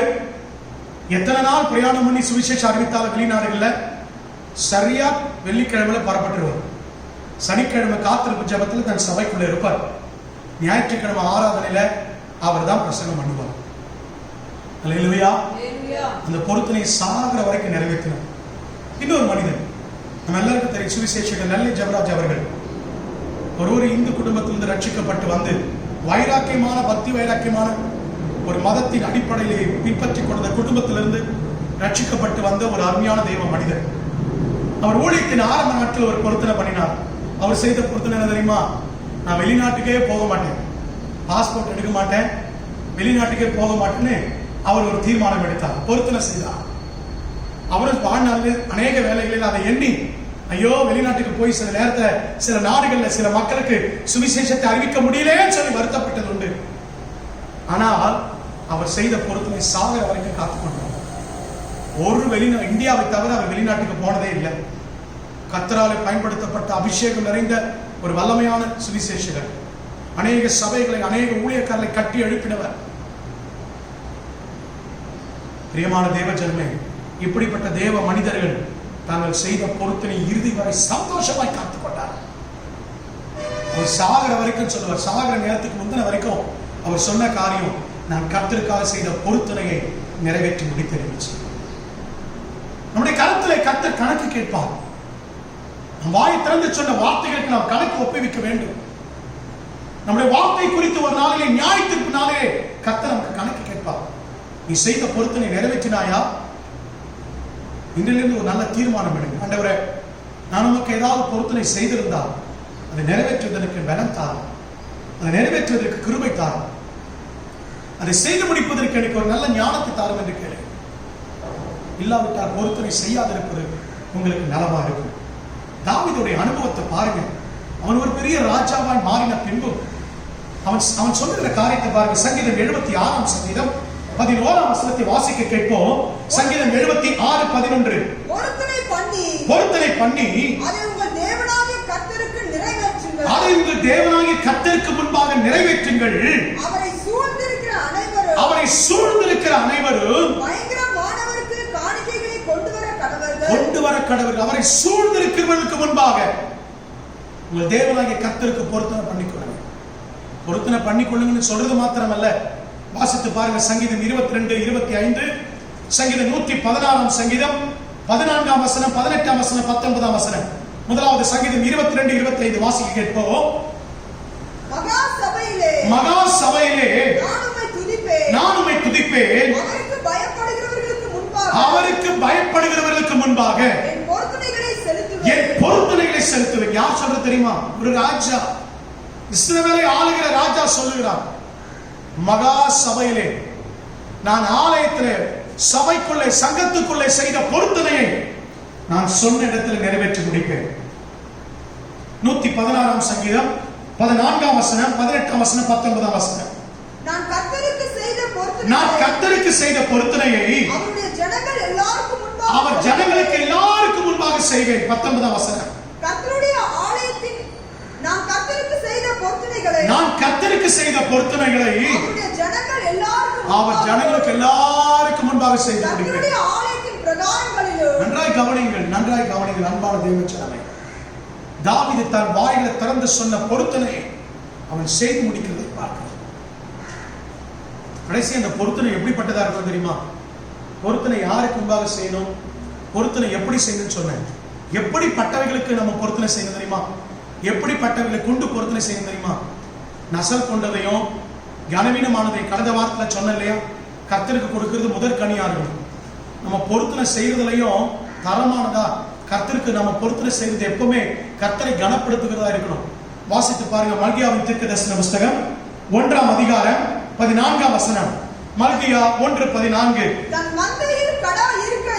மந்தையில் கடா இருக்கையில் கெட்டு போனதை ஆண்டவருக்கு நேர்ந்து கொண்டு கெட்டு போனதை ஆண்டவருக்கு என்ன பண்றோமா? ஆமா ஆமா ஆமா. நான் கடந்த வாரத்தில் சொன்ன பாருங்க, நம்ம கிட்ட பெஸ்டா இருக்கும்போது ஆண்டவருக்கு எதை தான் கொடுக்கணும்? பெஸ்ட்டை தான் கொடுக்கணும், முதல் தரத்தை தான் கொடுக்கணும். எல்லாத்தையும் முடிச்சுட்டு மிச்சம் மீதி இருந்தா நான் ஆண்டவருக்கு தரேன். இல்ல ஆண்டவர் அதை எதிர்பார்க்கவே இல்லை உங்ககிட்ட. அப்படி செலுத்தி ஆண்டவர் தேவ ராஜ்ய கட்டணும்னு ஒரு அவசியம் இல்லை. கர்த்தருக்கு அது பிரயோஜனப்படாது. ஒரு தீர்மானம் பண்ணிக்கொள்ளுங்க. நீங்க வேணா மார்த்தட்டி கொள்ளலாம், நான் கர்த்தருக்கு கொடுக்குறேன். அது பெஸ்டா லீஸ்டா பாருங்க. ஆண்டவர் சொல்றாரு, உன் மந்தையில கடா இருக்குது, உன் வீட்டுக்குள்ள முதல்தனமானது இருக்குது, உன் கரத்துக்குள்ள தேவன் நல்ல ஆசீர்வாதத்தை கொடுத்திருக்கிறாரு. ஆனா அதுல இருந்து நீ கர்த்தருக்கு கொடுக்காம எப்படி கொடுக்கிறது தெரியுமா? பாழானதை வாசிங்க, மறுபடியும் வாசிங்க. தன் மந்தையில் கடா இருக்கையில் கெட்டு போனதை எதை செலுத்துறோமா? எதை பொருத்தனை பண்றோமா? ஆமா, நான் கடந்த வாரத்தில் சொன்ன பாருங்க, நல்ல பிள்ளைகள் எல்லாம் இவங்களுக்காக இந்த கடைசி காலத்துல காப்பாற்றணும், கஞ்சி ஊற்றணும், சம்பாரிச்சு கொடுக்கணும். இந்த குடும்பத்திலேயே ஊதாரியா ஒன்று சுத்திட்டு இருக்கும் பாருங்க. யார் பேச்சையும் கேட்காம சபைக்கு வராம அதை யாருக்கு கொடுத்துடுறேன்? கெட்டு போனதை வாசிங்க. கெட்டு போனதை ஆண்டவருக்கு நேர்ந்து கொண்டு பலியிடுகிறதை கபடஸ்தன். யார் அவன்? கபடஸ்தன். அவன் சபிக்கப்பட்டவன் என்று வேதம் சொல்கிறது. அவனுக்கு ஆசீர்வாதம் உண்டாகாது. அப்படிப்பட்டவர்களுக்கு ஆசீர்வாதம் தங்காது. உன் வீட்டுக்குள்ள ஆசீர்வாதம் இருக்காது. நல்லதெல்லாம் நீ வச்சுக்கிட்டு பொருத்தனை செய்யாம கர்த்தருக்கு அழுகி போனதை, கெட்டு போனதை. நான் தான் சொன்னேன், ஆபேல் முதல் தரத்தை கொடுத்தா, கர்த்தர் அவன் காணிக்கை அங்கீகரித்தார். காயினோ ஏதோ ஒன்றை பலியிட்டான், ஏதோ ஒன்றை கொடுத்தான், கர்த்தர் அங்கீகரிக்கிறார். உன் பொருத்தனையை நீ சீராய் செய்யணும், நல்லதை செய்யணும். கர்த்தருக்கு பொருத்தனை முதல் காரியம். பரிசுத்தமானதை விழுங்குகிறது மனுஷனுக்கு கண்ணி. இரண்டாவது, பொருத்தனையை செய்த பின்பு யோசிப்பது, செய்ய தவறுவது மனுஷனுக்கு கண்ணி. மூன்றாவது வாசிக்கலாம். நீதிமொழிகளின் புஸ்தகம் 18ஆம் அதிகாரம் 7ஆம் வசனம். நீதிமொழிகள் 18:7. மூடனுடைய வாய் அவனுக்கு கேடு, அவன் உதடுகள் அவன் ஆத்துமாவுக்கு கண்ணி. அல்லேலூயா. சத்தமாய் சொல்லுவோம் அல்லேலூயா. மூன்றாவது, மூடனுடைய உதடு அல்லது வாய் அல்லது சொற்கள் அவனுக்கு கண்ணியாய் மாறும். அல்லேலூயா. நம்முடைய வாய் வார்த்தைகளை சில நேரத்துல கண்ணியாய் மாறி விடுகிறது. நீங்களும் நானும் கேட்கலாம், அப்ப நம்ம மூடனாயா? நம்ம மூடர்களான்னு கேட்கலாம். நம்ம நீதிமான் தான், நம்ம ரட்சிக்கப்பட்டவங்க தான், நம்ம தேவனுடைய பிள்ளைகள் தான். ஆனா அநேக வேலையில மூடர்கள் பேசுகிறது போல பேசுறோம். துன்மார்க்கனை போல வாயை திறந்து வார்த்தைகளை உதிர்க்கிறோம். வேதம் சொல்லுகிறது, மல்கியாவின் தீர்க்கதரிசன புஸ்தகம் 3ஆம் அதிகாரம் 16ஆம் வசனத்துல மல்கியா தீர்க்கதரிசி இப்படி எழுதுகிறார், வாசிங்கள். அப்பொழுது கர்த்தருக்கு பயந்தவர்கள் ஒருவரோடு ஒருவர் பேசிக் கொள்வார்கள். கர்த்தர் கவனித்து கேட்பார். யார் பேசுறத? கர்த்தருக்கு பயந்தவர்கள் பேசிக் கொள்றதே கர்த்தர் கூர்ந்து கவனித்து கேட்பாராம். துன்மார்க்கம் பேசுறதுலாம் ஆண்டவர் கணக்கு வைப்பார மாட்டார். நாம நினைக்கிறோம் நம்ம பேசுற வார்த்தை காத்துல போயிடும், மறைஞ்சு போயிடும், ஆண்டவருக்கு தெரியாது, யாருக்கும் தெரியாதுன்னு. கெட்ட வார்த்தைகள், ஆண்டவருக்கு பிரியமில்லாத தூஷணமான வார்த்தைகள், நம்முடைய வாயை திறந்து உதிர்க்கிற தவறான வார்த்தைகள், அந்த வார்த்தைகளே அந்த மனுஷனுக்கு என்னவா மாறிடுது? கண்ணியாய் மாறிடுகிறது. சாதாரண கண்ணி இல்ல, மரண கண்ணி, மரண சுருக்கு கயிறு. வேதம் சொல்லுகிறது, ஒருவனுடைய தவறான உதடு, தவறான சொற்கள், துன்மார்க்கனுடைய வாயிலிருந்து பிறக்கிற துன்மார்க்கமான வார்த்தைகள் உடைய வாழ்க்கையில் அவனுக்கு கண்ணியை வருவிக்கும். மனுஷன் பார்த்து கொண்டிருக்கிறானோ இல்லையோ தெரியல, கர்த்தர் ஒருவரும் பார்த்து கொண்டிருக்கிறார். இரண்டாவது, நீ உதிர்க்கிற வார்த்தை சாத்தான் கவனித்துக் கொண்டிருக்கிறான். அந்த வார்த்தையை வைத்து உனக்கு சுருக்கு போட்டுருவான், அந்த வார்த்தை வைத்து உனக்கு கண்ணி வச்சிருவான். வாசிங்க நீதிமொழிகளின் புஸ்தகம் 10ஆம் அதிகாரம். எனவேதான் சாலமோன் ஞானி இப்படி எழுதுகிறான், நீதிமொழிகள் 10ஆம் அதிகாரம் 19ஆம் வசனம். சொற்களின் மிகுதியினால் பாவம் இல்லாமல் போகாது. நான் என்னுடைய ஜெபத்தில் அடிக்கடி சொல்லுகிற காரியம். நான் ஜெபிக்கும் போது உதிர்க்கிற வார்த்தைகள் ஒன்று இது. என்னை கவனித்திருப்பீங்களா? ஜெபத்தை கவனித்திருப்பீங்கன்னா சொல்லுவேன், ஆண்டவரே சொற்களின் மிகுதினாலே பாவம் இல்லாமல் போகாது. எனவே நான் ஏதாவது மிதமிஞ்சி பேசியிருப்பேன், நான் மன்னிச்சிருங்க ஆண்டவரேன்னு கேட்பேன். எதுக்கு? நாம மனுஷங்க தானே. சில நேரத்தில் நமக்குள்ளே உணர்ச்சி வசப்பட்டு அல்லது சில நேரத்தில் கோபப்பட்டு கர்த்தருக்கு விரோதமா உதிர்க்கிற வார்த்தைகளை முறுமுறுக்கிறோம், தவறான காரியத்தை பேசுகிறோம். அப்ப உடனே ஆண்டவரை மன்னிப்பு கேட்கிறோம், ஆண்டவரை மன்னிச்சிருக்கப்பா, என்ன மன்னிச்சுங்க. சொற்களின் மிகுதினாலே பாவம் இல்லாமல் போகாது. அந்த சொற்களின் மிகுதி நமக்கு என்னத்தை கொண்டு வந்துடும் தெரியுமா?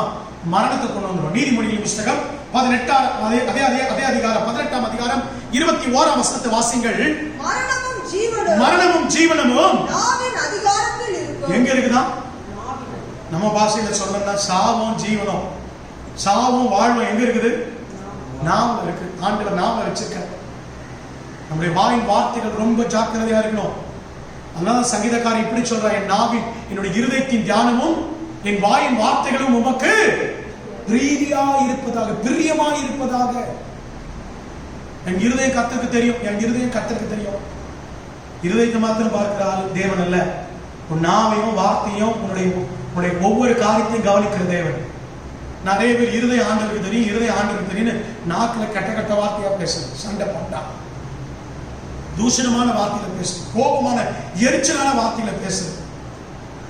ஆண்டவர் சொல்லியிருக்காரு, நாவல ஜீவனம் மரணம் இருக்கு, ஜாக்கிரதை. வாசிக்க நீதிமொழிகள் 18ஆம் அதிகாரம் 4ஆம் வசனத்தை வாசிக்க கேட்போம். மனுஷனுடைய வாய்மொழிகள் ஆழமான ஜலமா. மனுஷனுடைய நாக்கு, மனுஷனுடைய வார்த்தை எப்படியா? ஆழமான ஜலம். எவ்வளவு ஆழம் சொல்லப்படல. ரொம்ப ஜாக்கிரதையா இருக்கணும். நாவில வார்த்தை உதிர்க்கும் போது ரொம்ப ஜாக்கிரதையா இருக்கணும். அதனாலதான் சாலமோன் ஞானி மேலும் எழுதும் பொழுது இப்படி எழுதுகிறார். நீதிமொழிகள் 6ஆம் அதிகாரம் 2ஆம் வசனத்தை வாசித்து பாருங்க. நீ உன் வாய்மொழிகளால் சிக்குண்டாய், வாயின் வார்த்தைகளால் பிடிப்பட்டாய். எதுல பிடிப்பட்டோமா? வாயின் வார்த்தையே போதும். கரத்தின் கிரியைகள் இரண்டாவது, நம்ம செய்கிற செயல் இரண்டாவது, வாயின் வார்த்தையே நமக்கு போதும். என் அன்பு தேவ ஜனங்களே, ரட்சிக்கப்பட்ட அருமையான சபை மக்களே, தேவனுடைய பிள்ளைகளே, ஆவிக்குரிய அனுபவத்தை பெற்றவர்களே, நம்முடைய வாயின் வார்த்தைகள் ரொம்ப ஜாக்கிரதையா இருக்கணும். கோபம் வந்தா என்ன பேசுறதுன்னு தெரியாத பேசிடுவோம். ஆரம்ப காலகட்டத்தில் ஊழியத்துக்கு வந்த போது ஆரம்ப காலகட்டத்தில் இருந்து அப்படிதான். ஆனா கர்த்தர் ஒரு நாள் சொன்னார், நீ ஜெபிக்கிற, நீ ஊழியம் செய்யற, ஆனா உன் வாயிலிருந்து கோபமான வார்த்தை வருது, இது தகாது, இதுல நான் பிரியப்படல. மூடனுடைய வாய் கண்ணிக்கு சமானம். இந்த வசனங்கள்லாம் ஆண்டவர் காண்பித்த பொழுது, ஆண்டவரே வார்த்தைகளை ஜாக்கிரதையா இருக்க எனக்கு உதவி செய்யணும் கொடுத்து. பிரியமான கர்த்தருடைய பிள்ளைகளை, நம்முடைய நாவினாலே நம்ம என்ன பண்ணிடுவோமா? சிக்குண்டுவோம். நம்முடைய வார்த்தைகளாலே சாத்தான் நம்ம பிடிச்சிருவான். ரொம்ப ஜாக்கிரதையா இருக்கணும். பாருங்க, மார்க் எழுதின சுவிசேஷம் 14ஆம் அதிகாரம் 24 46 வசனம் வரைக்கும் ஒரு சம்பவம் இங்க போடப்பட்டிருக்கு. வாசிங்க. மார்க் 14ஆம் அதிகாரம் 24ஆம் வசனத்திலிருந்து வாசிக்க கேட்போம். அப்பொழுது அவர் அவர்களை நோக்கி இது அநேகருக்காக சிந்தப்படுகிற புது உடன்படிக்கைக்குரிய என்னுடைய இரத்தமாய் மார்க் 14ஆம் அதிகாரம் 24 இருந்தா சரி வாசிங்க. நான் தேவனுடைய ராஜ்யத்துக்கு நவமான ரசத்தை பானம் பண்ணும் நாள் வரைக்கும் திராட்சைப்பழ ரசத்தை இனி நான் பானம் பண்ணுவதில்லை என்று. இல்லைங்க, மார்க் 14 இல்லைங்க. சரி, நீதிமொழிகளின் புத்தகம் 26ஆம் அதிகாரம் 23ஆம் வசனத்தை வாசிக்க கேட்போம். நீதிமொழிகள் 26-23. நான் வாசிக்க அந்த நேச அனல் 26-23. நேச அனலை காண்பிக்கிற உதடுகளோடு கூடிய தீய நெஞ்சம் வெள்ளி பூச்சி பூசிய ஓட்டை போல இருக்குமா? எது ஓட்டை போல இருக்குமா? எது ஓட்டை போல இருக்கும்? நேச அனலின் வைராக்கியத்தோடு கூடிய. உங்களுக்குள்ள ஆண்டவர் மேல எனக்குள்ள வைராக்கியம் இருக்கு, நேச வைராக்கியம் இருக்கு, நேச அனல் இருக்குன்னு சொல்லலாம். ஆனால் அதோடு கூட தீய நெஞ்சம், தீய வார்த்தை இருக்குன்னா அது எப்படி இருக்கு தெரியுமா? வெள்ளி முலாம் பூசின ஓட்டைய போல இருக்கு. வெள்ளி முலாம் பூசப்பட்டிருக்கு, ஆனா மிகப்பெரிய ஓட்டை இருக்காது. இது ஏதாவது பிரயோஜனப்படுமா? ஓட்டை உள்ள பாத்திரத்தை ஏதாவது பயன்படுத்த முடியுமா? இன்னைக்கு அநேக விசுவாசியுடைய வாழ்க்கை அப்படிதான் இருக்கு. வெள்ளி மூலம் பூசப்பட்டிருக்கு, தங்க மூலம் பூசப்பட்டிருக்கு, ஆனா பெரிய ஓட்டை. அந்த ஓட்டை என்ன தெரியுமா? நாவின் வார்த்தைகள், வாயின் வார்த்தைகள். நம்முடைய வார்த்தையில ரொம்ப ஜாக்கிரதையா இருக்கணும். ஆண்டவருடைய வியாகுலத்தை பாருங்க, ஆண்டவருடைய வேதனையை பாருங்க. ஆண்டவர் சொல்றாரு, ஏசாயாவின் தீர்க்கதரிசன புத்தகம் 29ஆம் அதிகாரம் 13ஆம் வசனம். அதே வசனம் மத்தேயு 15:8 எழுதப்பட்டிருக்கிறதை நாம பார்க்கிறோம். ஏசாயா 29:13 வாசிங்க. இந்த ஜனங்கள் அவர்கள் வாயினாலே என்னிடத்திலே சேர்ந்து தங்கள் உதடுகளினால் என்னை கனம் பண்ணுகிறார்கள். வாசிங்க. அவர்கள் இருதயமோ எனக்கு தூரமாய் விலகி இருக்கிறது. எனக்கு விரோதமா தூரமா இருக்குதுப்பா. வார்த்தை சாலம் பண்றாங்க சில பேர், ஆனா இருதயம் எப்படி இருக்குது? தூரமா இருக்குது. கர்த்தர் அவைகளை அங்கீகரித்துக் கொள்ள முடியும். எனவேதான் யோபு சொன்னான், வாசிக்க வேண்டாம், யோபு 32:20 சொன்னான், என்னுடைய நாவை நான் ஆறுதல் அடையும்படி திறப்பேன், பேசுவேன். மேலும் சொல்லும்போது யோபு 33:3 சொல்லுகிறான், என் வாயின் வார்த்தைகள் என் இருதயத்தின் உத்தமத்திற்கு உண்மைக்கு ஒத்திருக்கும். நம்முடைய வாயின் வார்த்தை மாத்திரம் உண்மையா இருந்தா போதாது, நம்முடைய இருதயமோ உண்மையா இருக்கணும். நம்முடைய இருதயம் உண்மையா இருந்தா போதாது, நம்முடைய வாயின் வார்த்தைகளும் உண்மையா இருக்கணும். அல்லேலூயா. நம்முடைய நாவின் வார்த்தைகளுக்கு ஜாக்கிரதையா இருக்கணும். மூடனுடைய வாய் மனுஷனுக்கு கண்ணி. தாவீதுடைய ஜெபத்தை பாருங்க. சங்கீதங்களின் புத்தகம் 17ஆம் சங்கீதம் 1ஆம் வசனத்தை வாசிக்க கேட்போம். கர்த்தாவே நியாயத்தை கேட்டருளும், என் கூப்பிடுதலை கவனியும். கபடமில்லாமல் உதடுகளிலிருந்து நின்று பிறக்கும் என் விண்ணப்பத்திற்கு செவி கொடு. தாவீதுடைய ஜெபத்தை பாருங்க. கபடமில்லாததிலிருந்து பிறக்கும் வார்த்தை. தாவீதுடைய உதட்டில கபடம் இல்லை, இருதயத்துல கபடம் இல்லை. நம்முடைய வாயின் வார்த்தைகள் கபடம் இல்லாமல் இருக்கணும், வஞ்சனை இல்லாமல் இருக்கணும். நம்முடைய நாவு சுத்தமாக இருக்கணும். பாருங்க, ஏசாயாவின் தீர்க்கதரிசன புத்தகத்துல இஸ்ரவேல் ஜனங்கள் எல்லாரையும் பார்த்து இது சரியில்லை, அது சரியில்லை, நீங்க இப்படி சரியில்லை, அப்படி சரியில்லைன்னு சொல்லிட்டே இருக்கிறார். 1ஆம் அதிகாரத்திலிருந்து 6ஆம் அதிகாரம் வரைக்கும் வாசிச்சு பாருங்க. இஸ்ரவேல் ஜனங்களை கண்டம் பண்ணிக்கிட்டே இருக்கிறார், பாவத்தை கண்டித்து உணர்த்திட்டே இருக்கிறார். ஆனா 6ஆம் அதிகாரத்துல உசியா ராஜா மரணம் அடைந்த பொழுது வேதம் 1ஆம் வசனத்துல ஆரம்பிக்கும். உடனே ஏசாயாவுடைய கண்கள் யாரை கண்டது? ஆண்டவரை கண்டது. ஆண்டவரை கண்ட உடனே அது வரைக்கும் மற்றவங்கள நீ தவறு செய்யற, உன் நாவு, உன்னுடைய வார்த்தைகள் சரியில்லை, உன்னுடைய செய்கை சரியில்லைன்னு இஸ்ரவேல் ஜனங்களுக்கு தீர்க்க தரிசனம் உரைத்துக் கொண்டிருந்த ஏசாயா ஆண்டவரை பார்த்த பொழுது முதல் முறையா சொல்றாரு. என்ன சொல்றாரு தெரியுமா? வாசிங்க. 6ஆம் அதிகாரம் 5ஆம் வசனம். ஏசாயா 6:5. அப்பொழுது நான் ஐயோ அதமானேன். இதுவரைக்கும் யாரதான் குற்றப்படுத்திக்கிட்டு இருந்தாரு? இதுவரைக்கும் இஸ்ரவேல் ஜனங்களை பார்த்து தீர்க்க தரிசனம் சொல்லிட்டு இருந்தாரு. உன் நாவல் சரியில்லை, உன் இருதயம் சரியில்லை, உன் வாழ்க்கை சரியில்லை. இயேசுவை ஆண்டவரை கண்ட பொழுது, முகமுகமாய் ஆண்டவரை தரிசித்த பொழுது இப்பதான் சொல்றாரு, யாரு என்ன என்ன பண்ணுத, நான் அசுத்த உதோட உள்ள மனுஷன், என்கிட்ட பாவம் இருக்கு. நம்முடைய நாக்கு இன்னைக்கு அநேகரை குற்றப்படுத்துது. நீ சரியில்லை, நீ சரியில்லை, நீ சரியில்லை, நீ சரியில்லை. இன்னைக்காவது நம்மளை பார்த்துருக்கோமா? நம்மளை ஆராய்ஞ்சு பார்த்துருக்கோமா? கொஞ்ச நேரம் உட்காருங்க, தனியா போய் ஆண்டவரை பார்த்து உட்கார்ந்து கொஞ்சம் ஆராய்ந்து பாருங்க. ஆண்டவர் என்கிட்ட எது பாஸ் சரியில்லை, என் வாழ்க்கையில எது குறை இருக்கு, என் வாழ்க்கையில கர்த்தருக்கு பிரியமில்லாத காரியம் என்ன இருக்கு, என் வாழ்க்கையில தேவனுக்கு அருவருப்பானது என்ன இருக்கு, கொஞ்சம் யோசித்து பாருங்க. என் வாய் வார்த்தைகள் சரியா இருக்கா? என் இருதய கர்த்தரை முறுமுறுக்காம இருக்குதா? அநேக வேளையில நம்ம ஆசீர்வாதத்தை எடுத்து போறதுக்கு காரணம் மற்றவர்கள் குற்றப்படுது. அதான் ஆண்டவர் சொன்னாரு, உன் கண்ணுல இருக்கிற உத்தரத்தை பார்க்காத, உன் சகோதரன் கண்ணுல இருக்கிற உத்தர தூசி என்ன பண்ற பார்த்து கொண்டிருக்கிற. தூசி சின்னது, உத்தரம் என்னது பெருசு.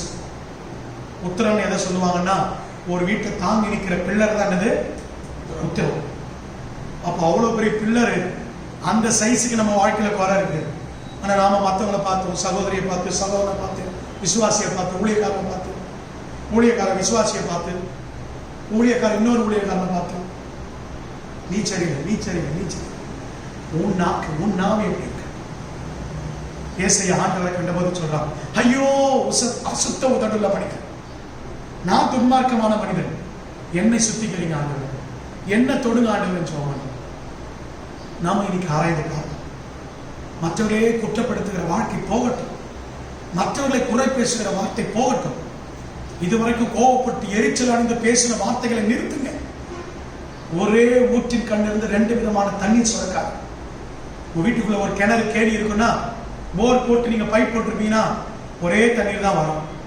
காலையில் 7 மணிக்கு இனிப்பு தண்ணியும், சாயந்தரம் 7 மணிக்கு கசப்பு தண்ணியும் வராது, உப்பு தண்ணியும் வராது. எப்பவுமே என்ன தண்ணி தான் வரும்? ஒரே விதமான தண்ணீர் தான் வரும். ஆனா மனுஷன் நாட்டுல இருந்து மாத்திரம் ஏங்க இப்படி இப்படி வார்த்தைகளா வருது? காலையில் ஒரு முகம் இருக்கும், சாயந்தரம் ஒரு முகம் இருக்கும். காலையில் ஒரு விதமான காட்சி அளிப்பாங்க, சாயந்தரம் விதமா ஒரு காட்சி அளிப்பாங்க. எப்படிதான் கிறிஸ்தவர்களுக்கு மாத்திரம் முடியுதோ தெரியல.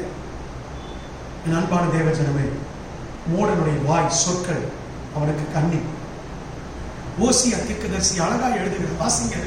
ஓசியா தீர்க்கதரிசன புஸ்தகம் 14ஆம் அதிகாரம் 2ஆம் வசனத்தை வாசிக்க கேட்போம். வார்த்தைகளை கொண்டு எதை கொண்டு திரும்பணுமா? இதுவரைக்கும் இருதயத்தை திருப்புங்க, ரட்சிக்கப்படுவதற்கு உங்க கரத்தின் கிரியைகளை கொடுங்க, இப்படிதான் கேள்விப்பட்டிருக்கிறோம். தீர்க்கதரிசியாக ஓசியா சொல்லுகிறார், உங்கள் வார்த்தைகளை கொண்டு கர்த்தரிடத்தில் மனம் திரும்புங்க. ஏன் தெரியுமா? உங்கள் நாவின் வார்த்தையினாலே கொஞ்ச நெஞ்சம் அல்ல அநேக பாவங்களை செய்திருக்கோம். நிமிஷத்துக்கு ஒரு முறை பாவம் செய்யறோம் கர்த்தருக்கு விரோதமா. அதனாலதான் ஓசியா சொல்றாரு, உங்கள் வார்த்தைகளை கொண்டு கர்த்தரிடத்துல மனம் திரும்புங்க. அப்படி மனம் திரும்பினீங்கன்னா, அப்படி மனம் திரும்பும் பொழுதுதான் கீழே சொல்லப்படுகிற 4ஆம் அதிகாரத்துல 4ஆம் வசனத்திலிருந்து 6ஆம் வசனம் வரைக்கும் சொல்லப்படுகிற வாக்குத்தத்த வசனம் நிறைவேறும். வாசிங்க, 4ஆம் வசனத்திலிருந்து வாசிங்க. நான் அவருடைய சீர்கேட்டை குணமாக்குவேன், அவர்களை மனப்பூர்வமாய் சிநேகிப்பேன், என் கோபம் அவர்களை விட்டு நீங்கி. இப்ப கோபம், ஆண்டுடைய கோபம் கொரோனா மூலமா பற்றி எரிந்து கொண்டிருக்கிறது. ஊரடங்கு உத்தரவு நெருக்கப்பட்டு உட்கார்ந்து கொண்டிருக்கிறோம். ஆண்டுடைய கோபம் ஒளிந்து கொண்டிருக்கிறோம். நான் லாக்டவுன் பீரியடுக்கு முன்னாடி, சபை இந்த லாக்டவுன் பீரியடுக்கு செல்வதற்கு முன்னாடி முதல் செய்தி கொடுத்த பொழுது நான் சொன்னேன், தாம் சொன்னதை நிறைவேற்றுகிற ஆண்டவர் சொல்லும் போது தலைப்பின் கீழே வேதத்தை தியானிக்கும் போது சொன்னேன், இது தேவனுடைய கோபம், உக்கிரகம். இது மனுஷனுடைய கோபம் இல்ல. இந்த கோபத்தை விட்டு மனம் திரும்பணுமா ஆண்டவரே? இந்த கோபத்தை விட்டு மனம் திரும்பி நம்ம சீர்கேட்டை குணமாக்கணுமா? நம்முடைய வாயின் வார்த்தைகளை கொண்டு நாம மனம் திரும்பணும். நம்ம வாயின் வார்த்தைகளை நம்ம விட்டு தவறான காரியத்தை விட்டு மனம் திரும்பணும். தொடர்ந்து வாசிங்க, என்ன ஆசீர்வாதத்தை கொடுக்கிறார் வாசிங்க. நான் இஸ்ரவேலுக்கு பனியை போல இருப்பேன், அவன் லீலி புஷ்பத்தை போல மலருவான், லீபனோனை போல வேறொன்று இருப்பான். சில பேர் வீட்டில் இந்த வசனம் எல்லாம் தொங்கும். கிச்சிரி மரம் போல, லீபனோனி கேதுரு மரத்தை போல, இப்படிப்பட்ட ஆசீர்வாதத்தோடு 6ஆம் வசனத்தை வாசிங்க. அவன் கிளைகள் ஓங்கி படரும், அவன் அலங்காரம் ஒலிவ மரத்தின் அலங்காரத்தை போல இருக்கு. இதெல்லாம் நிறைய பேருக்கு ஆசை இப்படி இருக்கணும்னு. இப்படிலாம் இருக்கணும்னா ஒண்ணு செய்யணும், உங்க வார்த்தையினால மணந்திருக்கணும். உங்க வார்த்தைகளை கொண்டு மணந்திருக்கணும். உங்க நாவின் வார்த்தைகளுக்கு நீங்க எச்சரிக்கையாக. நான்காவது எது மனுஷனுக்கு கண்ணியா இருக்கும்? நீதிமொழிகள் 29:25. மனுஷனுக்கு பயப்படும் பயம், மனுஷனுக்கு பயப்படும் பயம் கண்ணியை வருவிக்கும். கண்ணியை வருவிக்கும். நம்ம எல்லாருக்கும் தெரிந்த வசனம். நான்காவது, முதல்ல சொன்ன பரிசுத்தமானதை விழுங்குகிறது மனுஷனுக்கு கண்ணி. இரண்டாவது, பொருத்தனை செய்த பின்பு அதை தவறுவதும் செய்ய யோசிப்பதும் மனுஷனுக்கு கண்ணி. மூன்றாவது, மூடனுடைய வாய், வார்த்தைகள், உதடு மனுஷனுக்கு கண்ணி, அவனுக்கு கண்ணி. நான்காவது, மனுஷனுக்கு பயப்படும் பயம். சொல்லுங்க, எல்லாரும் சொல்லுங்க. எது? எல்லாரும் சொல்லுங்க, சத்தமா சொல்லுங்க. மனுஷனுக்கு பயப்படும் பயம். மனுஷனுக்கு பயப்படுகிற பயம் கூட நம்முடைய வாழ்க்கையில கண்ணியை கொடுக்கும். ஹல்லேலூயா. நேரம் இல்லாதனால நான் சீக்கிரமா கடந்து போறேன். இதுக்கு ஒரு சம்பவத்தை உதாரணமா சொல்றேன். கழுதைக்கு பின்பாக அலைந்து கொண்டிருந்த சவுலை ஆண்டவர் இஸ்ரவேலின் சமஸ்தானத்துக்கு முழு ராஜாவாய் தெரிந்து கொண்டார். சவுல் சொல்லுகிறார், பென்யமீன் கோத்திரத்தில் சிறியவன் நான். எல்லா கோத்திரத்தை விட சின்ன கோத்திரம், கடைசி கோத்திரம் பென்யமீன் கோத்திரம். அந்த கோத்திரத்தில் சிறிய குடும்பத்தை சேர்ந்தவன் நான் ராஜாவாவதற்கு தகுதி உள்ளவனா என்று சாமுவேலை பார்த்து கேட்கிறான். அப்ப சாமுவேல் சொல்ல, இல்லப்பா, ஆண்டவர் உன்னதான் தெரிந்தெடுத்தார். இப்பொழுது ராஜாவா மாறிடுறான். கர்த்தர் முழு இஸ்ரவேல் சமஸ்தானத்துக்கு ராஜாவா மாற்றிடுறார். ராஜாவா மாறின உடனே தான் வந்த நிலையை மறந்துடுறான். கர்த்தருக்கு பயந்த ஒருவன் இப்ப யாருக்கு பயப்படுறான் தெரியுமா?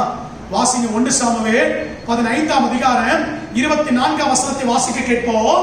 அப்பொழுது சவுல் சாமுவேலை நோக்கி, நான் கர்த்தருடைய கட்டளையையும் உம்முடைய வார்த்தையினாலே மீறினதினாலே பாவம் செய்ய. இப்ப மீறிட்டார். ஒரு காலத்துல கர்த்தர் சொன்னதையும் ஊழியக்காரனுடைய வார்த்தை மாத்திரம் செவி கொடுத்து வந்தவர். தீர்க்கதரிசியுடைய வார்த்தை, சாமுவேலுடைய வார்த்தை மாத்திரம் கேட்டு நடந்தவர். இப்பொழுது என்ன பண்ணிட்டாரு? அந்த வார்த்தை மீறி நடந்துட்டார். காரணம் என்ன தெரியுமா? என்ன காரணம் தெரியுமா? சவுலுடைய வாயை சொல்லுது. வாசிங்க, தொடர்ந்து வாசிங்க. நான் ஜனங்களுக்கு பயந்து. யாருக்கு பயந்துட்டாரா? ஏன் இவர் ஜனங்களுக்கு பயப்படணும்? இவர் யாரு? ராஜா. ராஜா யாருக்கு பயப்பட வேண்டிய அவசியம் இல்ல. ஜனங்க தான் யாருக்கு பயப்படணும்? ராஜாவுக்கு, அதிகாரத்தில் உள்ளவர்களுக்கு பயப்படணும். அது கூட சட்டத்துக்கு, சட்டத்தின்படி தான் பயப்படணும் ஒழிய அதிகாரம் இருக்கின்றதுக்காக யாருக்கு வேணா பயப்படக்கூடாது. ஆனால் இங்கே சவுல் சொல்லுகிறான், நான் ஜனங்களுக்கு பயந்ததினாலே உமக்கு விரோதமாய், தேவனுக்கு விரோதமாய் பாவம் செய்தேன். முடிவு என்ன தெரியுமா? முடிவு என்ன தெரியுமா? ராஜ்ய பாரத்தை இழந்து போடும். என் அருமை தேவ ஜனங்களே, நம்முடைய வாழ்க்கையில் அநேக நேரத்தில் தேவனுடைய ஆசீர்வாதம் இழக்க செய்கிற இன்னொரு கண்ணி என்ன தெரியுமா? சாத்தான் விரிக்கிற கண்ணி, வலை விரிக்கிற கண்ணி என்ன தெரியுமா? மனுஷனுக்கு பயப்படுகிற பயம். எந்த மனுஷனை பார்த்தாலும் பயம், யாரை பார்த்தாலும் பயம், எதற்கெடுத்தாலும் பயம். மனுஷனுக்கு பயப்படுகிற பயம் கண்ணியை வருவிக்கும். தேவ சத்தத்துக்கு செவி கொடுக்கணும். தேவ சத்தத்துக்கு நாம செவி கொடுக்க நம்மை அர்ப்பணிக்கணும். இந்த மனுஷனுக்கு பயப்படுகிற பயம் என்ன செய்யும் தெரியுமா? தேவ சித்தத்தை நம்முடைய வாழ்க்கையில நிறைவேற்ற விடாது. வாசிங்க 1 சாமுவேல் 15ஆம் அதிகாரம் 30ஆம் வசனத்தை வாசிங்க. 1 சாமுவேல் 15:30. அதற்கு அவர் நான் பாவம் செய்தேன். இப்பொழுது ஜனத்தின் மூப்பருக்கு முன்பாகவும் இஸ்ரவேலுக்கு முன்பாகவும் நீர் என்னை கனம் பண்ணி நான் உம்முடைய தேவனாகிய கர்த்தரை பணிந்து கொள்ளும்படிக்கு என்னோட கூட திரும்பி வாரும். இப்போ கூட பாருங்க, சவுல் சொல்றான், ஜனங்க என்ன கனம் பண்ணும்படிக்கு நீர் என் கூட வா. இப்போ கூட யார் தான் பிரியப்படுத்துறான்? ஜனங்களை தான் பிரியப்படுத்தினாரோட தேவனை பிரியப்படுத்துற. முடிவு ராஜ்ய பாரத்தை இழந்து போனா, தேவ சித்தத்தை தன் வாழ்க்கையில் இழந்து போனான். பிரியமானவர்களே, ஒரு காரியத்தை சொல்ற, குறித்துக் கொள்ளுங்க. நீங்க மனுஷனுக்கு பயப்படுறீங்கன்னா அந்த பயம் தேவ சித்தத்தை உங்க வாழ்க்கையில நிறைவேற்ற விடாது. தேவனுடைய விருப்பத்தை உங்க வாழ்க்கையில நிறைவேற்ற விடாது. ஊழியத்தை தடுக்கும். எலியாவுடைய வாழ்க்கையில பாருங்க, நல்ல ஊழியத்தை ஆரம்பிக்கிறார். வானத்திலிருந்து அக்கினி இறக்குறாரு. பாகா தீர்க்கதரிசி கொன்று போடுறாரு. ஆனா எசபேல் என்கிற ஒரு பெண்மணி சொல்றா, நாளைக்கு நேரத்தில் ஒரு ஜீவன், உயிர் உங்ககிட்ட இருக்காதையா. சொன்ன உடனே எலியாவுக்கு என்ன வந்துருது? 1 ராஜாக்கள் 19ஆம் அதிகாரம் வாசிக்க வேண்டாம், 1 முதல் 3 வரை குறித்துக் கொண்டு வீட்டில் வாசிக்க. உடனே என்ன சொல்றது தெரியுமா? ஆண்டவரே, நான் என் உயிரோடு இருக்கணும், நான் செத்தா நலமா இருக்கணும். யாருக்கு பயப்படுறாரு? யாருக்கு பயப்படுறாரு? ஒரு பெண்மணிக்கு, ஒரு பெண்ணுக்கு, ஒரு ராஜாத்திக்கு பயப்படுறாரு, என்னை கொன்று போட்டுருவாங்க, தேவன் கொன்று போட விட்டுருவாரா ஊழியக்காரனை? அதிகாரத்தில் உள்ளவங்க ஊழியக்காரனை கொன்று போட்டுற முடியுமா? தேவ சித்தம் இல்லாம ஒன்றும் நடக்காது. ஆனா எலியா பயப்படுறான். என்ன நடக்குது தெரியுமா? பயந்தனாலே ஊடி நின்று போடுது. ஊழியத்தை ஆண்டவர் பிடிக்கிறார். போதும்பா, 3 முறை சொல்றாரு, இங்கேயா இருக்கிற, உனக்கு இருக்கிற வேலை நிறைய இருக்குது, ஆனா நான் செத்தா நல்லா இருக்கும், செத்தா நல்லா இருக்கும். நிறைய பேர் இப்படி சொன்னீங்கன்னா ஊடி நிப்பாட்டப்படும். ஆவிக்குரிய வாழ்க்கைக்கு முற்றுப்புள்ளி வைத்துருவார் ஆண்டவர். மனுஷனுக்கு பயப்படாதீங்க, மனுஷனுக்கு பயந்து காரியத்தை செய்யாதீங்க. மனுஷனுக்கு பயப்படுகிற பயம் கண்ணியை வருவிக்கும். ஏசாயா 57:11 வாசித்து பாருங்க. ஏசாயா 57:11 சீக்கிரமா வாசிங்க. யாருக்கு அஞ்சி பயப்படுகிறாய்? நீ யாருக்கு அஞ்சி பயப்படுகிற? பொய் சொல்லுகிறாயே. நீ பொய் சொல்லுகிறாயே. என்னை நினையாமலும், நீ என்ன நினையாமலும், மனதிலே வைக்காமலும், என்னை உன் மனதிலே வைக்காமலே போனாய். நான் வெகுகாலம் மௌனமா இருந்தேன் அல்லவா? ஆண்டவர் சில நேரத்துல மௌனமா காத்திருப்பார். நீ அவருக்கு பயப்படுறியா?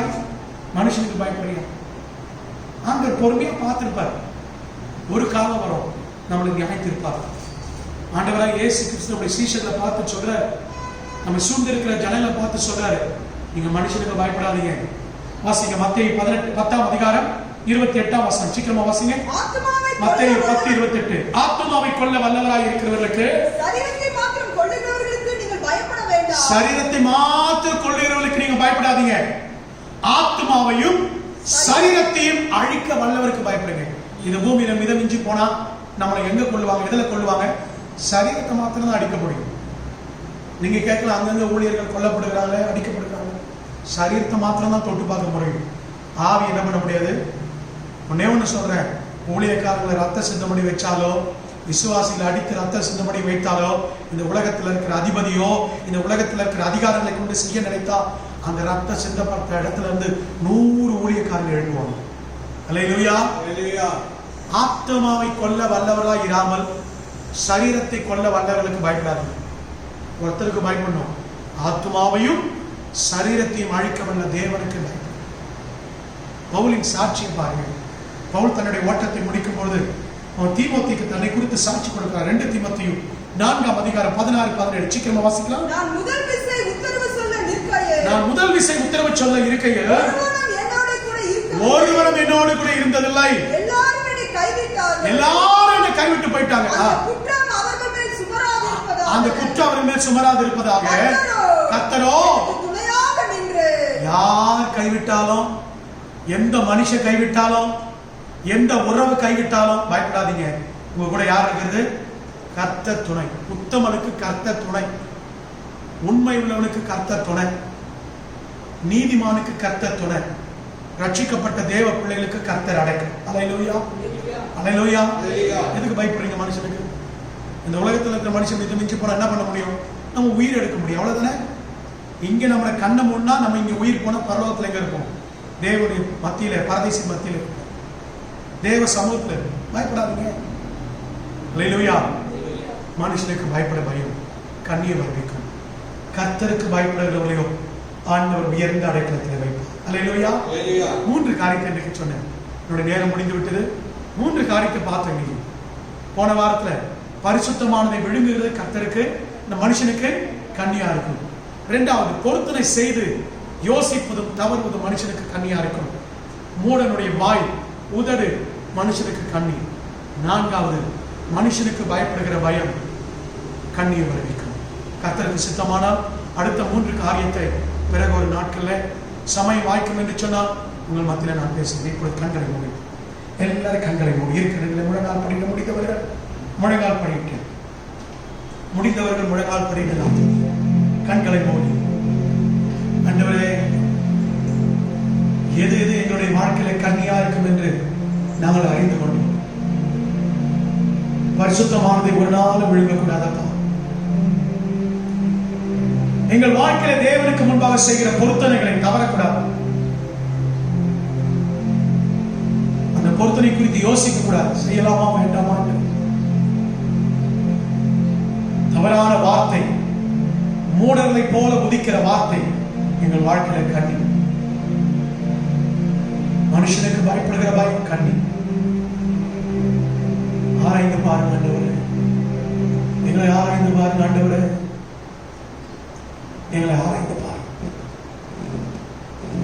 காலை நேரத்தில் எங்களோடு கூட இடைபடுவீர்கள். நல்ல தகப்பனை, ஆசீர்வதிக்கப்பட்ட மனமகிழ்ச்சியான இந்த காலை நேரத்தில் எங்களோடு கூட பேசின நல்ல வார்த்தைகளுக்காக ஸ்தோத்திரம். கடந்த 2 வாரங்களாக ஆண்டவரே, எங்களுடைய வாழ்க்கையில சாத்தான் வைக்கிற கண்ணிகளை குறித்து நாங்கள் அறிந்து கொண்டோம். அப்படிப்பட்ட கண்ணிகளுக்கு எங்கள் கால்கள், எங்கள் வாழ்க்கை சிக்கிக்கொள்ளாதபடிக்கு, அப்படிப்பட்ட மரண கண்ணிகளுக்கு எங்களை தப்புவிக்கிற தேவன் தாமே எங்கள் ஆவியை கர்த்தர் உணர்த்தி நீர் எச்சரித்த நல்ல வார்த்தைகளுக்காக ஸ்தோத்திரம். இந்த வார்த்தைகளை கேட்டுக்கொண்டிருக்கிற ஒவ்வொரு இருதயத்திலையும் நல்ல நிலத்தில் விதைக்கப்பட்ட விதையா இந்த வார்த்தைகள் 30 அல்ல 60 அல்ல 100 தனையாய் பலன் தர ஜெபிக்கிறோம். இந்த வார்த்தைகளின்படி வாழ எங்களை ஒப்புக் கொடுக்கிறோம். தொடர்ந்து பொறுப்பெடுத்துக் கொள்ளும். ஆசீர்வதி. இந்த வாரத்தில் பிறந்த நாள், திருமண நாள் காண்களை ஆசீர்வதி. பலவீனத்தோடு இருக்கிற பிள்ளைகளுக்கு நல்ல சுகபலனை கட்டிடும். பொருளாதார தேவையோடு, எதிர்பார்ப்போடு, வாஞ்சியோடு இருக்கிற பிள்ளைகளுக்கு என் தெய்வ தாமி அற்புத வாசலை திறந்தது. இந்த கொரோனா கிருமியெல்லாம் அழிக்கப்பட்டு சீக்கிரத்தில் கர்த்தருக்கு சுத்தமான வருகிற இந்த மாதத்திலே, ஆகஸ்ட் மாதத்திலே ஆலயத்தில் ஒன்று கூடி நாங்கள் கர்த்தரை ஆராதிப்பதற்கு ஒரு திறந்த வாசலை கர்த்தர் வைக்கப்படுவதற்காக ஸ்தோத்திரம். தொடர்ந்து உடைய நாமத்தை மகிமைப்படுத்தும். ஆசீர்வதி. இயேசு கிறிஸ்துவின் விலையேறப்பட்ட நாமத்தில் ஜெபிக்கிறேன் ஜீவனுள்ள நல்ல பிதாவே, ஆமென். சேர்ந்து சொல்லுவோம். என் ஆத்துமாவே கர்த்தரை ஸ்தோத்திரி, என் முழு உள்ளமே அவருடைய பரிசுத்த நாமத்தை ஸ்தோத்திரி. என் ஆத்துமாவே கர்த்தரை ஸ்தோத்திரி, அவர் செய்த சகல உபகாரங்களை மறவாதே. ஆமென். நம்முடைய கர்த்தர் இயேசு கிறிஸ்துவின் கிருபையும் பிதாவாகிய தேவனுடைய அன்பும் பரிசுத்த ஆவியானவருடைய அன்யோன்ய ஐக்கிய சமாதானம் வழிநடத்த சுகபலன் இப்பொழுதும் இப்பொழுது சதா காலங்களிலும் நம் அனைவரோடும் கிறிஸ்துவின் வருகை வரைந்தும் இருப்பதாக. ஆமென். ஆமென். God bless you. கர்த்தர் ஆசீர்வதிப்பார். ஆமென்.